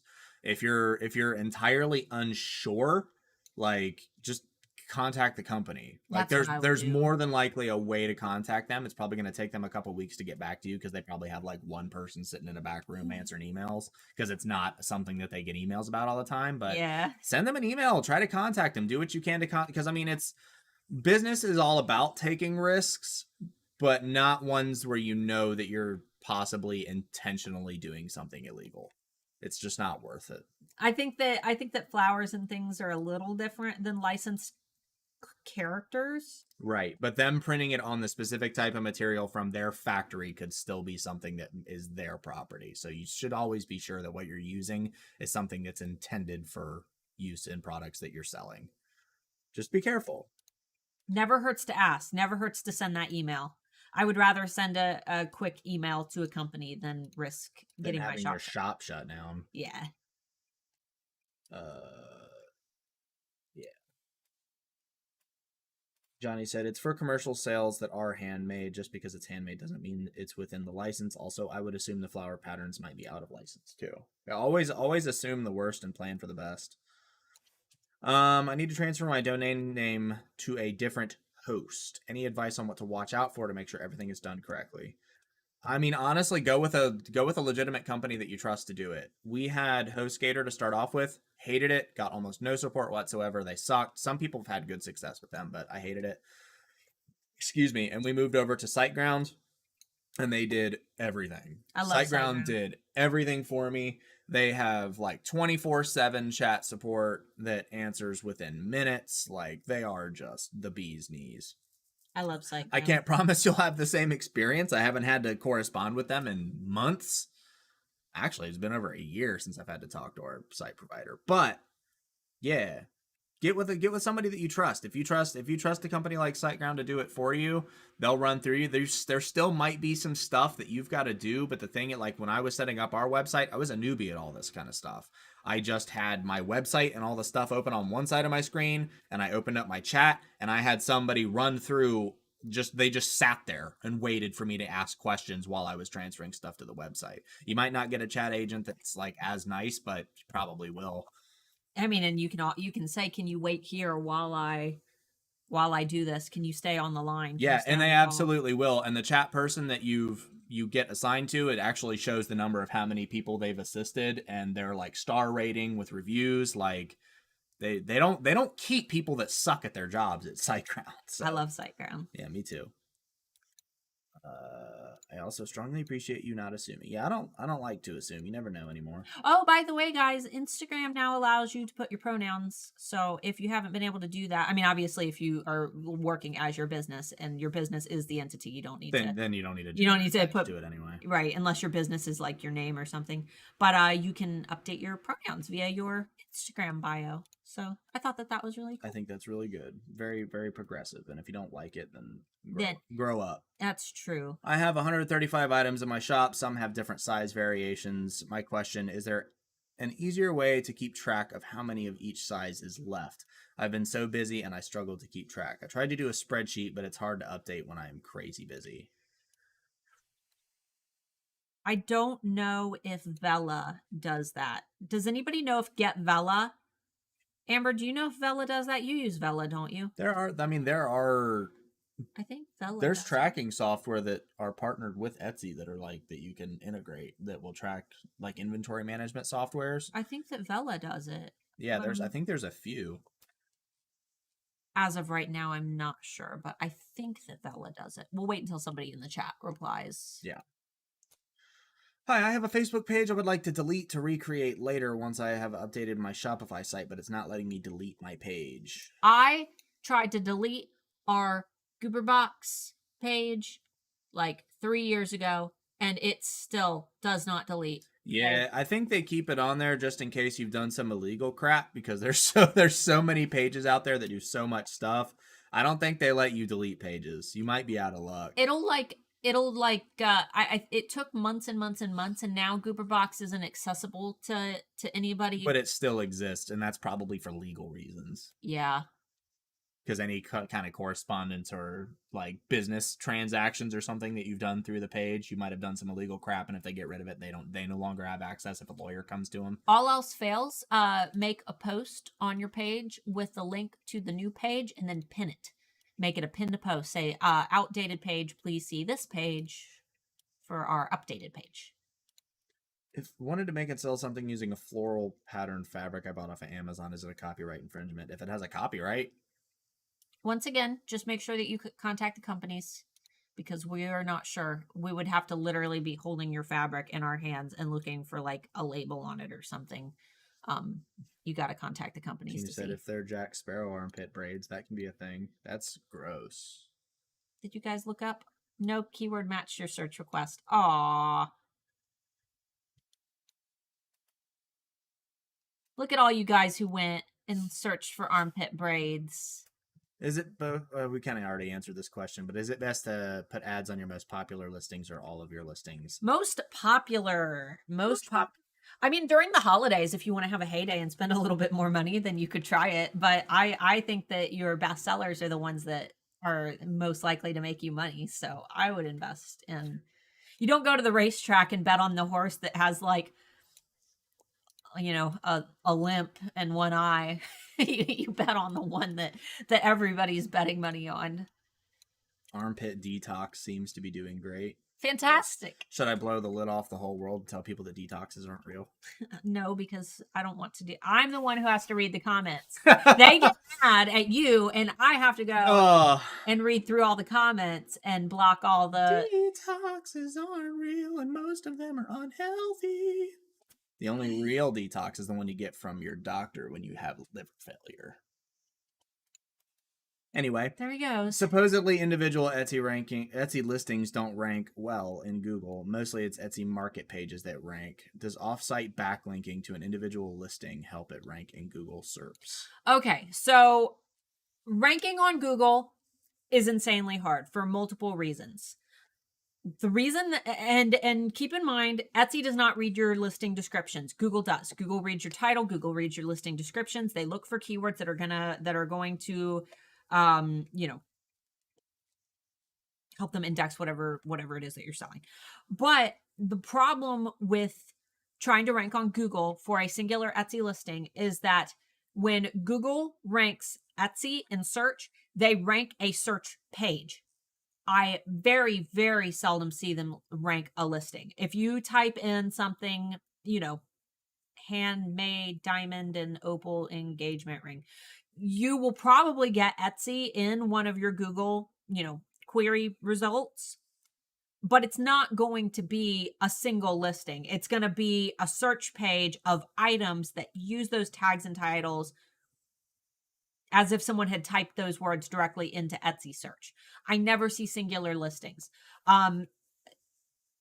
I don't think that, I mean, you could try, but I feel like that's wasted effort trying to get a bunch of backlinks and things like that. It used to work. What was that? Our camera dying. Oh no, they can still hear us though, can't they? They can. Give me 1 minute. Did it come unplugged? I think our camera died. Oh yeah, it's just flat out not plugged in down here. That's okay. It'll be back on in a minute, folks. Well, I'll keep talking. You just knocked the whole Friday bean backdrop down. Cool.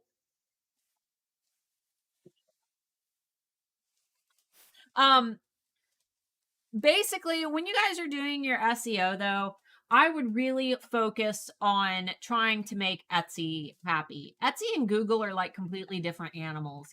And the unfortunate thing is they don't always eat the same type of food. Google hates repetition. Etsy loves repetition. Google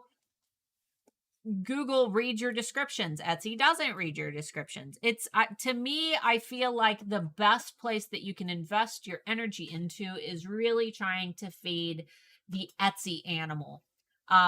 Yeah, you could get backlinking, you could work with bloggers, you could make your own website, you could try to get featured by BuzzFeed and whatever it is that you want to do to try to get those backlinks, but there are so many better ways that I would rather spend my time than potentially, I would rather I would rather build my own website and have that show up on Google for my products than try to get Etsy backlinks, honestly.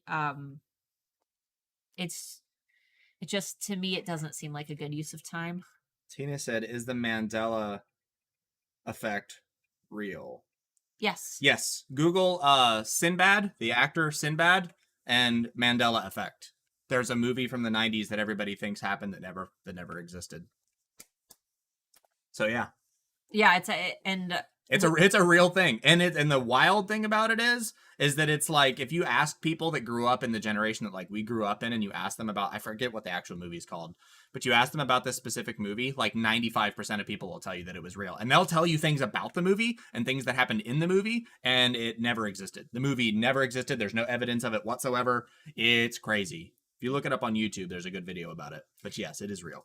Yeah, it's another one of those things. This is like where I recommend reading Predictably Irrational by Dan Ariely. Your brain will fill in blanks because it tries to, basically your brain wants to use as little processing power as possible. And there are things that our brains, our brains evolved to do very specific things. Civilization has evolved faster than the brain can keep up. So we still have a lot of really primal habits that we are not able to break because our brains are literally not evolved to live in the society that we currently live in today. Our brains still revert back to hunter-gatherer mode very frequently. It's the whole reason that we have jealousy with partners. Jealousy is literally a survival tactic. The reason that men get jealous, and this is me generalizing genders, but I'm doing so in a scientific way.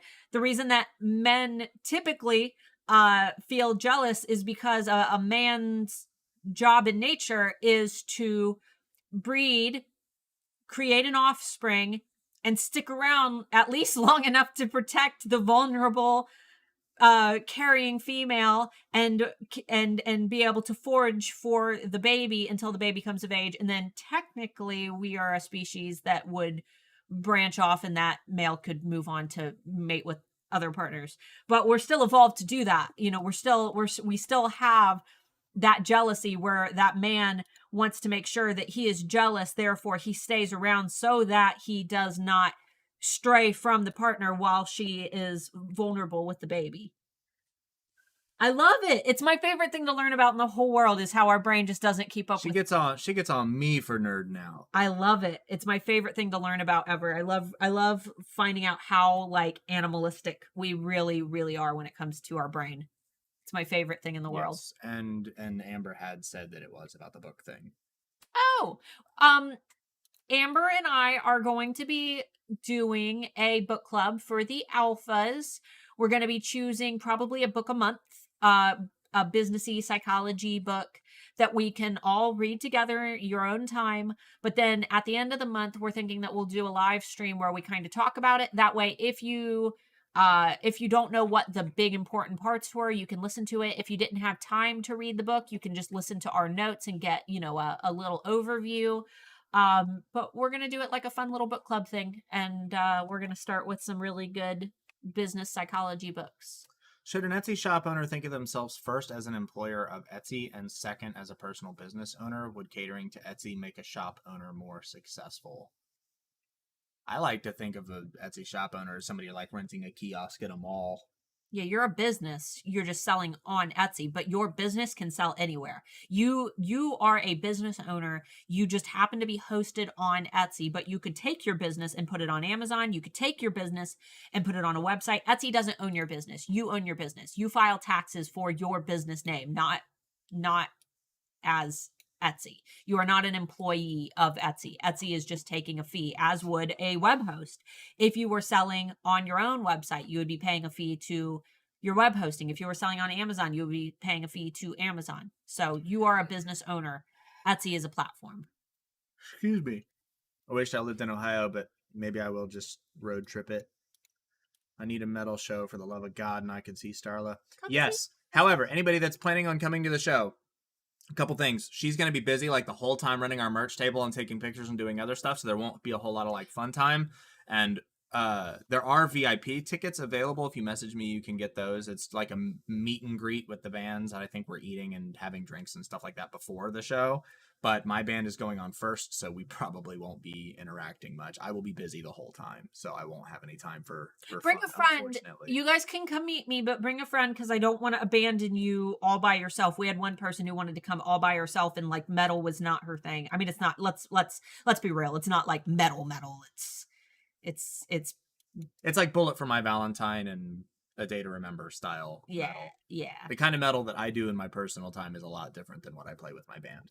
Yeah. So just if this is not your element, don't come just for our sake, because I wouldn't want to make you feel weird by abandoning you in a big crowd of people. Because I listen to stuff like Whitechapel and stuff like that, but that is not the kind of metal that we play. There's like no screaming in our band whatsoever. It is singing. But for those who weren't here for that, Mark's got a show on August 6th. Yes. And if you want to come to that and meet us and maybe buy a goofy t-shirt that I designed. Lots of tickets. If you're coming from out of state and you know for sure that you're coming, you can buy them online.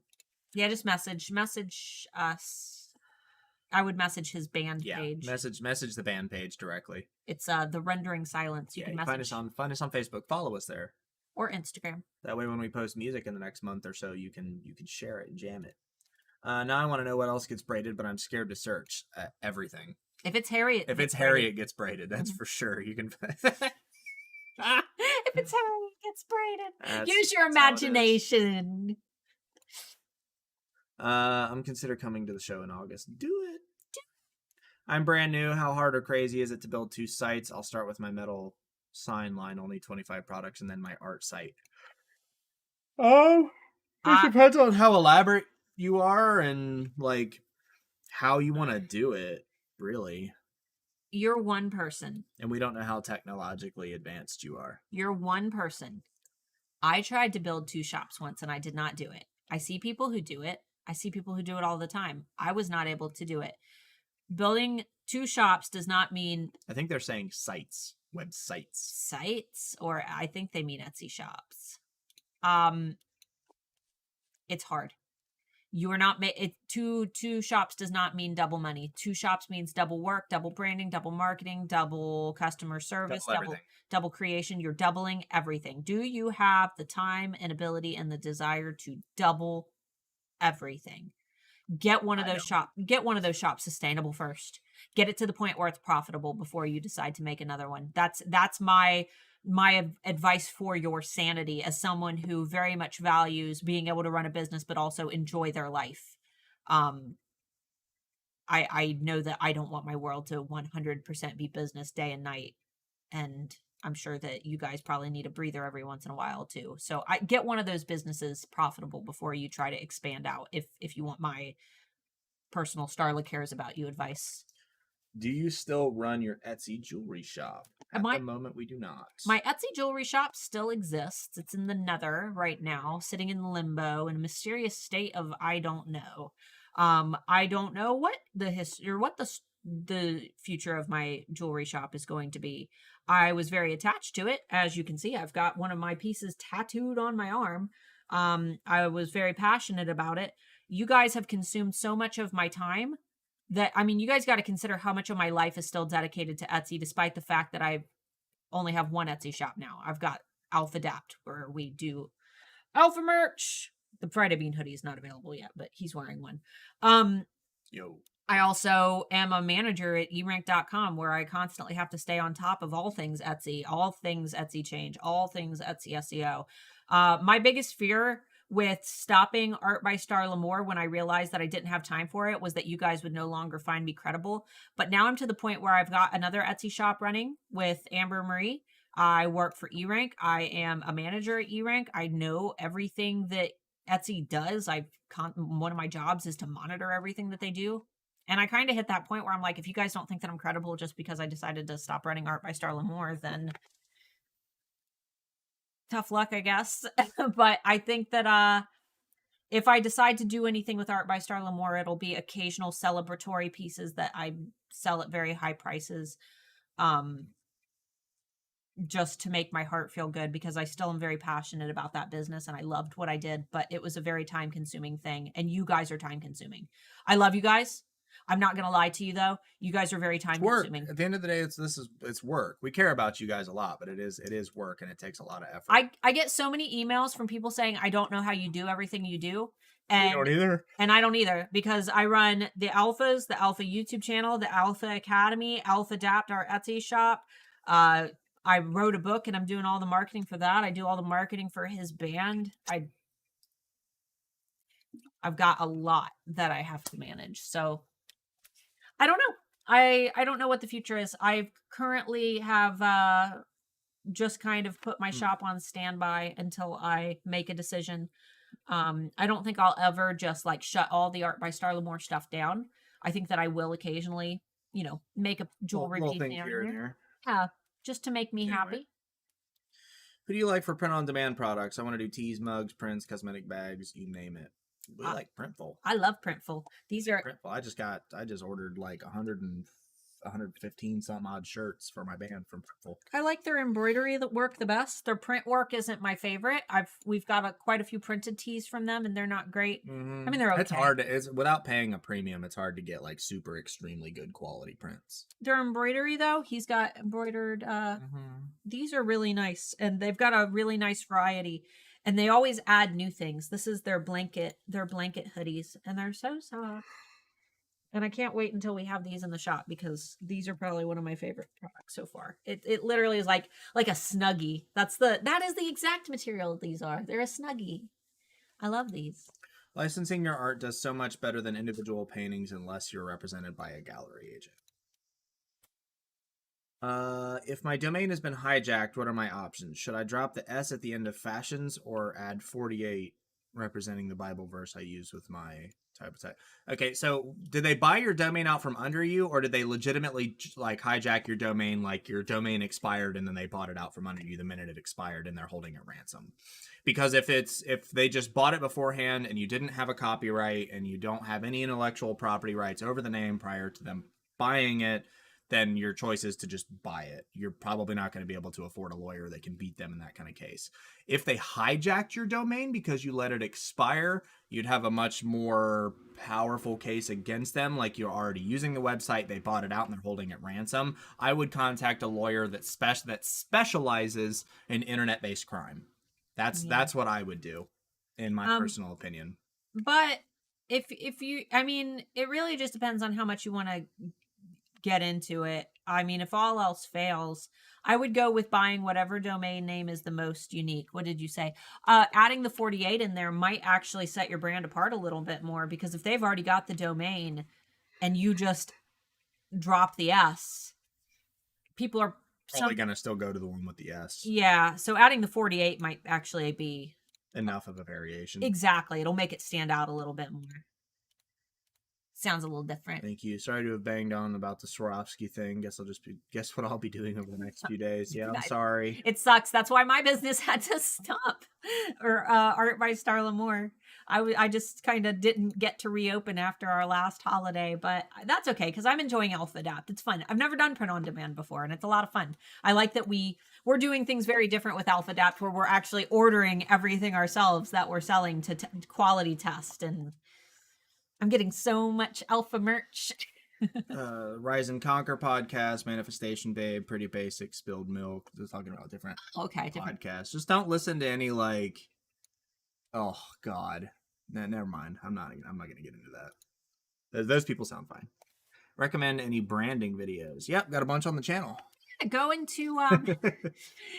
to my channel under my main banner and type in the little search bar on my channel. Type in just branding, and all of my branding related videos should be here. Boop, boop, boop. I handle branding a lot different than other people. Oh, and in December, we'll also be doing our Brand Planet webinar, which is the one that I presented live at the Raw Artist event to like 1,200 people. We host the webinar version of that every December when we open Handmade Alpha Academy. Mm-hmm. And that one talks about the psychology of branding. So that'll be something to look forward to this winter. Melissa said, I love watching studio vlogs, history documentaries, ambience videos on YouTube. By the way, YouTube Premium is life-changing. Highly recommend it if you watch it enough. Yeah, for real. Like if you can't afford YouTube Premium, that's fine. But like if you want to support the creators that you watch, legit support the creators, don't use AdBlock. Don't use ad blocker. Just pay for YouTube Premium. You get YouTube Music along with it, which beats the crap out of any other music service. I'm sorry, but it does. It has direct links to all the music videos. It can get you the tour information. It has like all different kinds of crazy crap. So YouTube Premium is where it is at.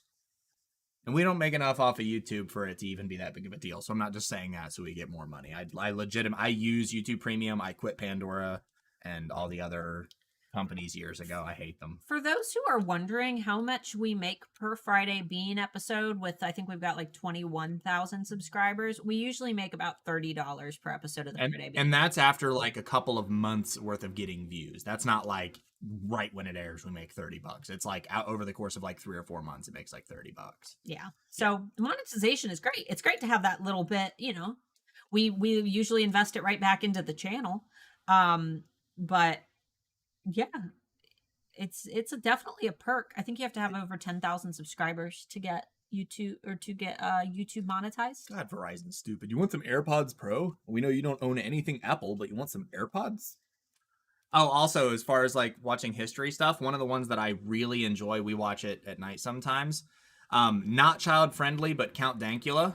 If you ever watch any of his stuff, he has a series called Mad Lads where he goes into like people from history that are just crazy. Their stories, like all different people from all throughout history. And then like he does his research. He goes deep on his research. Some of them are like 10 minutes long. Some of them are like an hour and a half long, and they are cool. But the kind of funny that they are is not appropriate for kids to be in the room. He did one on the guy who did like the Killdozer, and he does he's a huge proponent of free speech. So he uses a lot of words that might not be friendly to certain people's ears. You have to be very open-minded if you watch this video. But it's we learn so much. Yeah. I'm not big on, I don't like serial killer documentaries and things. I'm not big on that. But he paints them in a light, and it's funny and actually educational along with it. I like it. I do too. He also got in trouble real bad in the UK. Just got my EIN, and I'm confused about buying wholesale, and some companies wanting me to sign up as a wholesaler.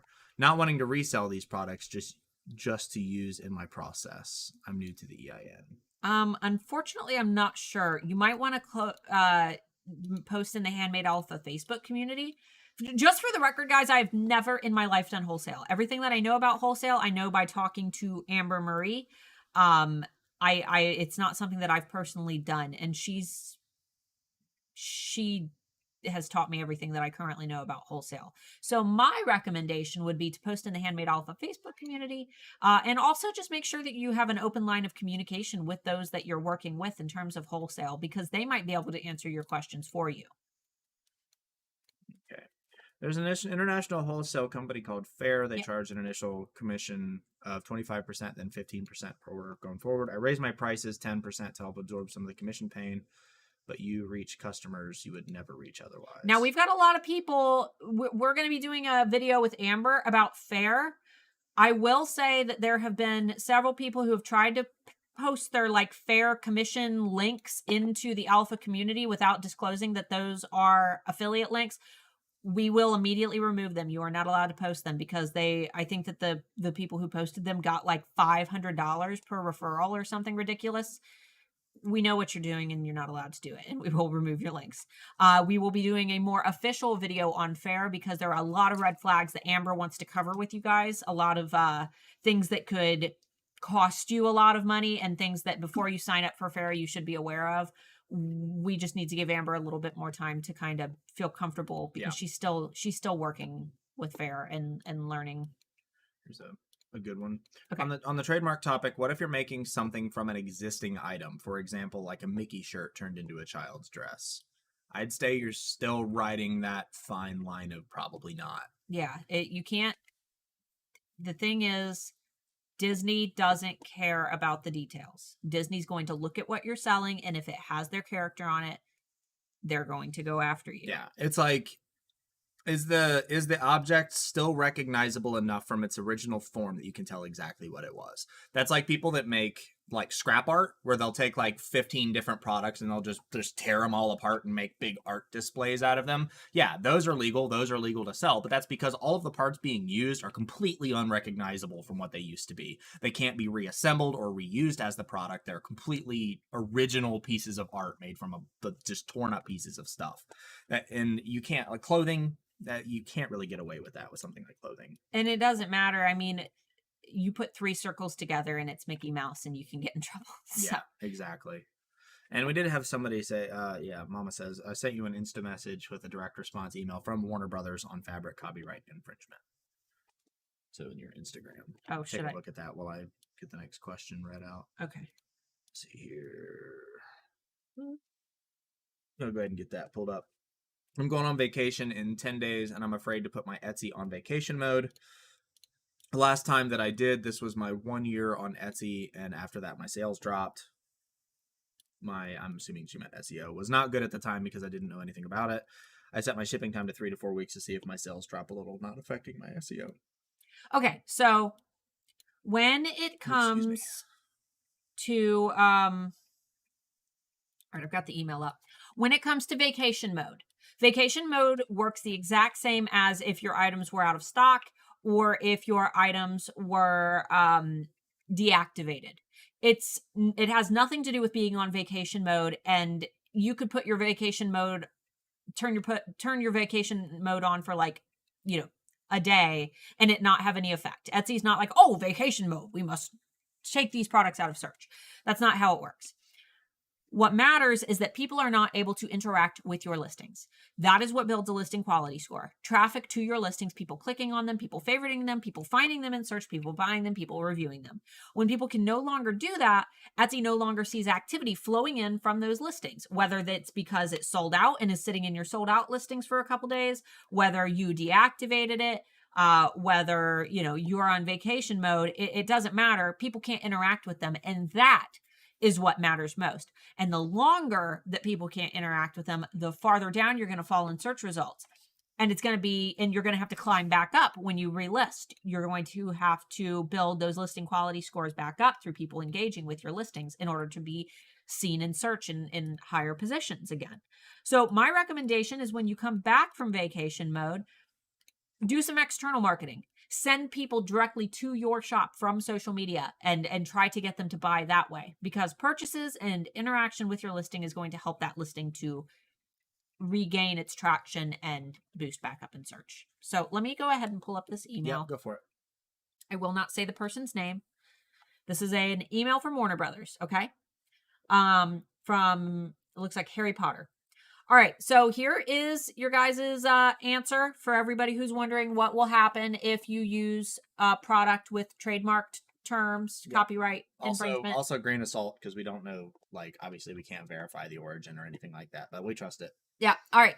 Thank you for your email, and we're happy to clarify your listing was removed because you used Warner Brothers Entertainment Incorporated's protected trademarks in the listing title, meta tags, and or product description. Title, tags, description, anywhere that you can put text in your listings. Please note that the use of our protected trademarks, including but not limited to Harry Potter or Hogwarts, for example, in this manner infringes upon our trademark rights as well as Etsy's policies. The use of licensed fabric does not give you a license to use our trademarks to list a Harry Potter face mask, but you could list a fabric face mask made with licensed Harry Potter fabric. We hope that this explains the matter clearly, and we thank you for respecting our intellectual property rights. Sincerely, message Warner people. Brothers. Yeah, message people. If you're unsure of how you can use a product or if you can use a product, message them. absolutely. I saw someone selling Disney products that put in their description, all rights belong to Disney Corporation. I thought it was interesting, but so like we run into this a lot in the music industry because it's pretty much the exact same thing. Like when somebody does like a cover of a song, and You're bleeding. Am I? Yeah, your face is bleeding. Where? All right. Here. Yeah. Must have just scratched something off. Whatever. People will post covers to things like YouTube and things like that, and it's like if they make some sort of variation, it falls under parody. But if you're doing like a cover of a song and you publish it and you're able to make money off of it, you monetize it, we even still have to buy the licenses to do that. You can buy licenses to stuff. It's just most companies don't offer that. Disney is not going to offer you license to buy to make products for Etsy. Warner Brothers is not going to offer you a license to sell things on Etsy. Like if you can get one, fine, but just nothing is worth taking a risk to get your shop shut down. I was going to illustrate. Okay. Same goes for Swarovski. Now, unless you purchase their license to sell and use their products commercially, they'll get you for it. Yep. Yeah. Vela doesn't track anything. Okay. Does Vela do what? Vela, you can bulk edit. Okay. I wasn't sure if you were able to track inventory with it. What's the difference between Etsy and Google keywords? Can you give an example? Lots of stuff. I mean, not really. The keywords are exactly the same between the two. It's just how the systems use them. Yeah. A keyword is just a keyword is something that someone types in to a search bar in order to find something. If you looked for the Friday bean today and you went to youtube.com and you typed Friday bean into YouTube or Starla more into YouTube, you just added keywords. There is no difference between keywords with Etsy and Google. Those are the things that people type into the search bar. So I'm not quite sure what the actual question is, but feel free to let us know. What are the 3 most important concerns for writing product descriptions? I recommend making sure that the most important things about your product are listed right at the very tippy top of your description. That way, before the person has to click see more, they're able to see everything in a bulleted list. Most people will not click see more to read the full product description, and Etsy hides a majority of your description. You only get, I think, 7 lines, maybe more, that they'll be able to see in the listing before they have to click see more.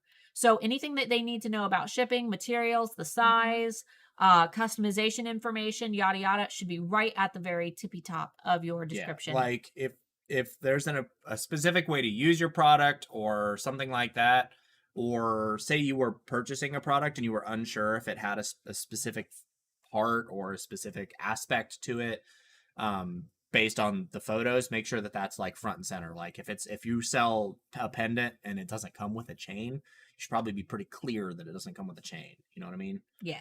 Like for example, with the Alphadapt shop, we always put the like what the fabric is and what percent cotton and things like that right at the top of the listing descriptions. Hey Amber, if you're here, could you throw in the Alphadapt link again?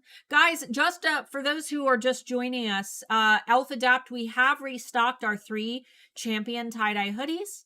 Those come in blackberry now, which is a new color. They are black tie-dye. We have raspberry, which is a pinkish red tie-dye, and blueberry, which is a bluish tie-dye. And they are super thick and super warm. So if you're living in summer areas right now, obviously you're going to have to save it till fall. But they're very cozy and they're super high quality. I know about Shaq and Sinbad. Slatim is great for such things. I like watching some of the theory channels, game theory, film theory, food theory, those particular channels. They're always super in depth, and they spend months researching their videos before they do things.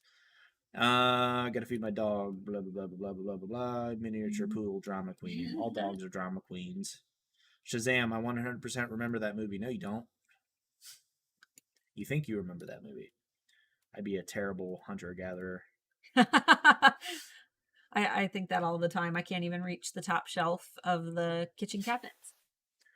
Humans hate unanswered questions and will fill the void with any unreasonable answer that fits. Yes, delirium is popular in the age of the internet where everyone thinks they know everything. It's very true though. That's what our brains do. They fill in the blanks. Yes.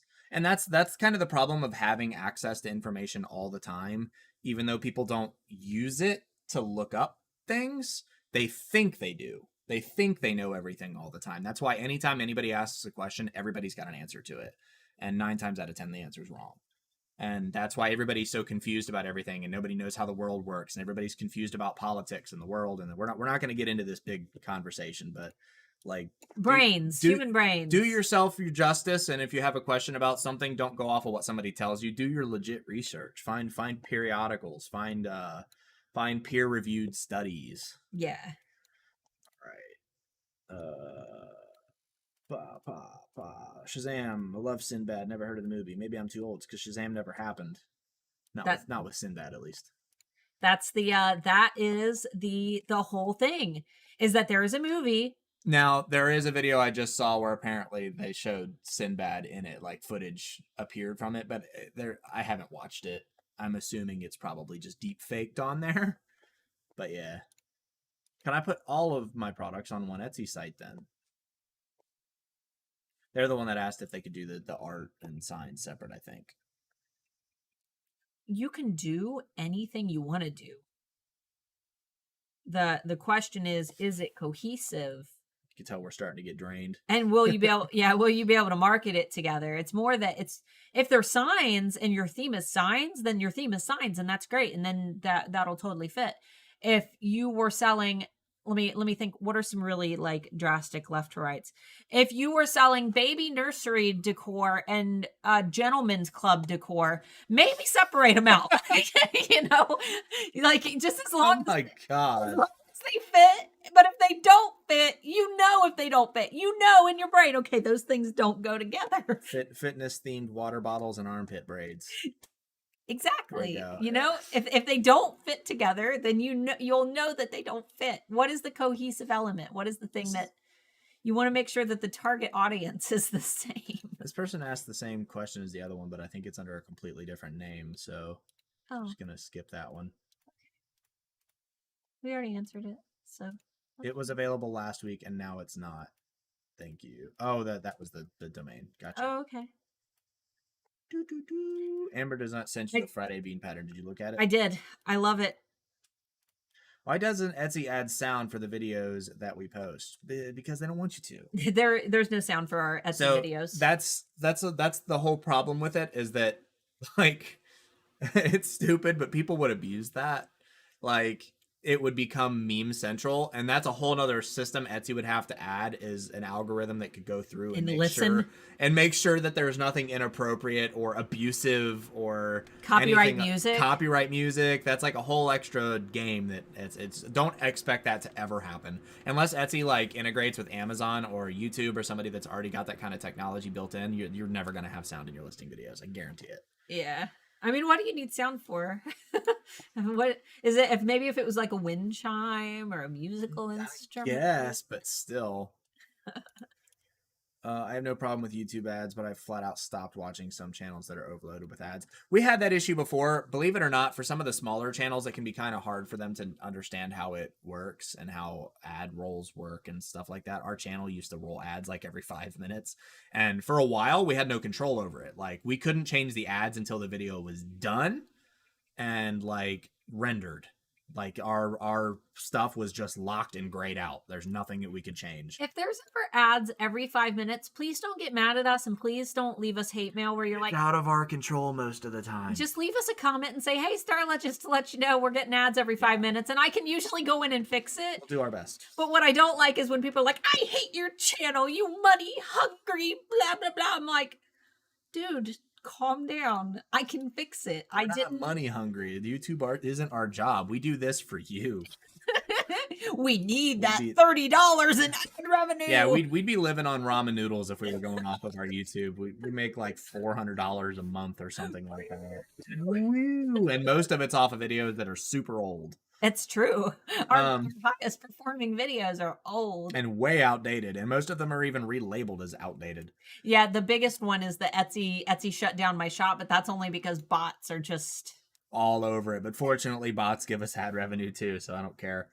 I'm late, but if you haven't mentioned it, I would love advice on how and where to get a VA, like veterans assistance. A virtual assistant. Sorry, I'm a vet, so I'm like, what do you want the VA for your business for? A virtual assistant? I wouldn't rely on the VA for anything business related. It depends on how much you want to spend. The cheapest way to get a virtual assistant is to choose somebody working out of the Philippines or something, but that, there's obviously communication barriers. We have lots of VAs working through E-Rank and they're great people. It's just there's a learning curve to learning how to communicate. But you can, really, you could ask in the alpha community if I know that there are a couple VAs that work with alphas. If you say, like, I'm searching for a VA, it just depends on what you need. I'm sure that there are plenty of websites that offer them. I'm not sure, because anytime that I've ever needed, like, help with something, I've always got a friend or someone that I know that I can hire to help me. But feel free to abuse the Handmade Alpha community if you're looking for a VA. I don't want people to go in there and say, I offer VA services. If you're looking for one, you may post. If you are a VA, please do not post and advertise your services unless someone requests that they're looking for a VA, because then that goes, against our advertising rules. Yes. All right, we're going to blast through the last few because it is time to end this.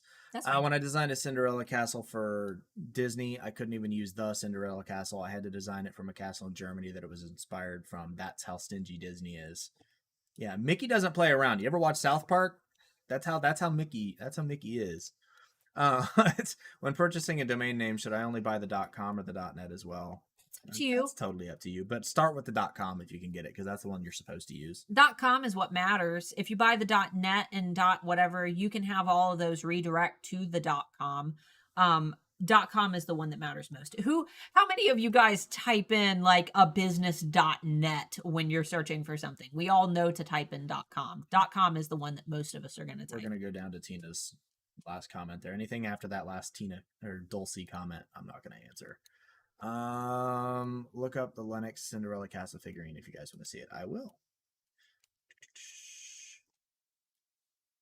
I found a shop I really like, and she uses Disney's trademarks words in some of her listings. How do I suggest I reach out to her or just let it go and not reach out at all? I would just leave it be. It's not really your place. The thing is, she probably knows. That's the unfortunate thing, is most people know what they're doing, and they get offended when you point it out to them. And then they start getting like volatile, defensive. Yeah. And if they have a bigger audience than you, they can send them after you. And we know from experience. Yeah. I've never let someone know. I take that back. We've had new HAA students who have like had Disney shops, and they've completely reworked their brands and done phenomenally well. But I'm speaking as a coach. And any occasion where I've spoken as just a fellow seller to someone and let them know that they're doing something wrong, they immediately get angry at me. And it's really just kind of a lesson learned thing. They'll get their first copyright strike. She said, I just didn't want their shop closed because I buy from her. I mean, if you want to reach out, that's totally up for you. Just be aware that they're probably aware already. Yeah. They're probably not giving a care. I'm beyond the law. Nothing will happen to me. Right. So many people do it. They'll never notice me. It's one little bug flying around bugging the crap out of me. It's because we got all these lamps on. Yeah. There's a difference between selling an item created with a licensed fabric bought at a store like Joann's and one from a shop that prints without a license. There's also a difference between using a fabric for an applique if used if listed correctly, and using an embroidery design that somebody else designed as an inspired design. Those are not legal. Yeah. Yep. Do we really need to put the title of the listing in the description box? No. Nope. That's old advice from like 30 years ago. Throw it in the trash. 30 years ago, like 7 years ago. Yeah, I'm just powering through. No, you don't need to do that. Etsy doesn't read your descriptions. Nope, it doesn't. And that was the next question. Is it true that Etsy doesn't search words in your descriptions? Yep, but Google does. So it depends on what you're trying to optimize for. But it's almost impossible to rank on Google. Focus on Etsy. Focus on Etsy. If you want to rank on Google, make your own website. How to do good SEO. Does Etsy ads work? So we already answered the ads question, and how to do good SEO is way too broad of a question. Yeah, we've got tons of Etsy SEO videos on my channel, though. I would go to my channel and just go to the little bar under my main banner and type in SEO, and there are tons of them on there. I would just start watching because there's so many. Holy tap dancing spaghetti monster. Why would anybody even write that? People suck, man. People suck sometimes, unless you're referring to something I don't know. I'm just talking crap at this point. Hire one of your VIPs, fans, best investment ever. Also, never hire friends unless you've like lived with them for an extended period of time and you know what kind of person they are, because they can end up burning you in the end. Ask the same question again. Getting to the end. Yes, I really got serious about my Etsy shop in February. March was 6 orders. Now June, 96 sales. Growth has been great. Woohoo. But I feel like I've plateaued. What's the next step for me? Any advice? You probably haven't plateaued. It's just a slow season. Summer's always slow. So I would prepare for the holidays. We'll be offering probably next month. I'll start offering the Black Friday. Maybe I'll wait till September. The Black Friday survival guide and the Black Friday toolbox. I would plan for November and start planning for the busy holiday season, because November is when things go crazy. That is the biggest traffic month on Etsy. So keep November in your sights. It feels far away. I promise you it's not. And Julian, they asked that question 3 times. Just for future reference, I'm not going to boot you off the channel for this because you're probably new here and don't know that. If we didn't answer your question, just wait a while. Yeah. You can look at the feed where I'm getting questions from and see where I'm at with the questions, and I might not have gotten to it. If you spam a bunch of questions, we'll just mute you. Yeah, if you spam the question a bunch of times, I'm just going to mute you for the rest of the video. So just don't do that.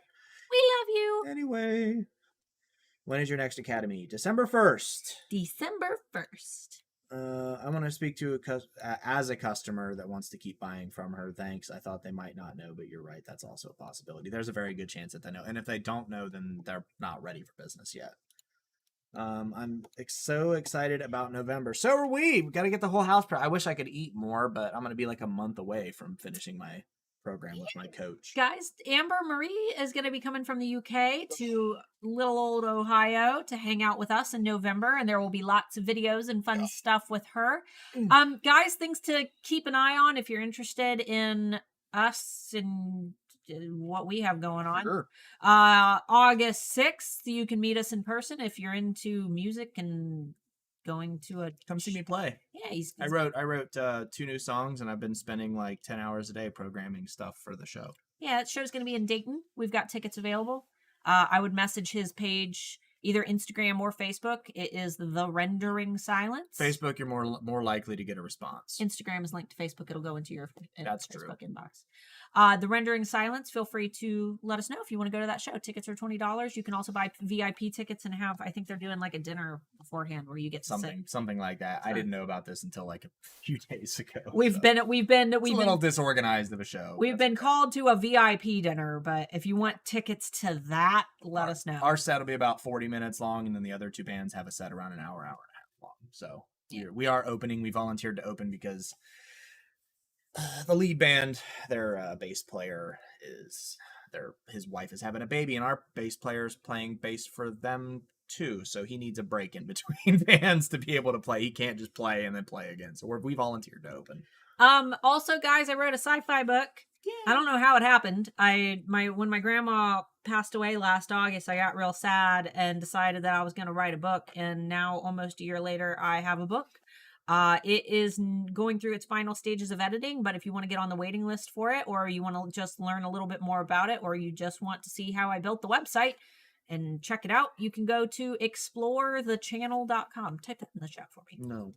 And then lastly, guys, Alpha Adapt Shop has been restocked with our tie-dye hoodies. Those are printed on super thick Champion brand. They come explorethechannel.com. Yes. You can get them in black, red, or blue. Amber, feel free to toss in that link as well. And those will probably not be in stock for very long because every time we get more stock of the tie-dye hoodies, they're out of stock. So if you want one, even though it's hot outside, I recommend you buy one now because they do not stay in stock. And all of the money that we make from Alpha Adapt goes to Amber, and Amber is using that money to come to Ohio to see us so we can create more content for you. It all comes back to you. So buy a shirt, support the Alphas, support Amber. That way Amber can come here so we can make more content for you. One person said, just wanted to let you know that the contact form on eRank doesn't work. Unless it just broke, it absolutely does. You mean the feedback button? The feedback? It does. We actually get that quite a bit where people will send an email or they will send a response to the contact form and then we will respond and they don't get it. Oh. So check your spam box. If you send it this morning, give it some time. It's a very small team of people. The contact box is linked to the email address support@erank.com. So feel free, if you can't get the chat box to work for eRank. Just send an email to support@erank.com. Yeah, it'll go to the same inbox. And I can even tell you, I'm not going to do that on live stream, but yeah, I'd say I can even sign into that right now. Yeah, Debbie and Pam and Irina will get back with you. And I check the spam box for that once a week and make sure that nobody's emails get stuck in there. So yeah. Beautiful website. Thank you. She did it. Don't give me any credit for that. I had no. The HAA website is a lot me, but this one was all her. He's still reading my book. I'm excited. You got to do that tonight. Is it possible to pay for Alpha Academy in installments? When it opens in December, yes, there's a 6-month payment plan available for it. Yeah, as long as you're somewhere on the email list or you join the live streams or you're in the Alpha community, there we post a link that is it's like a discounted link. Normally you pay $1,000 more, but you can get $1,000 discount. You can pay one time at $9.97, or you can pay for the 6-month payment plan, which is $199 a month. Oh, you're right. Your contact. All right, cool. Yep, it must have broken. I'll send that over to Anthony right now. Send it to Randy. Randy won't be online for several hours. I'm going to send it to Anthony. Thank you guys for joining. If you haven't liked or subscribed to the channel yet, or if you haven't liked the video or subscribed to the channel, God, I'm tired. Subscribe to the channel, click the bell icon to get notified when we go live. Make sure that you have the app on your phone so you actually get notified when we go live. So good God. The bell icon doesn't work. I am so distracted because I've got so much to do and I got to take this dingleberry to the DMV. His license expired, guys, and it's been expired since my birthday in February, and I didn't know until they sent me a letter. They told me that if I don't get it fixed, that she'll have to get her permit again, and I'll have to laugh at her because she's turning 30 and has to get a permit. To take my test again.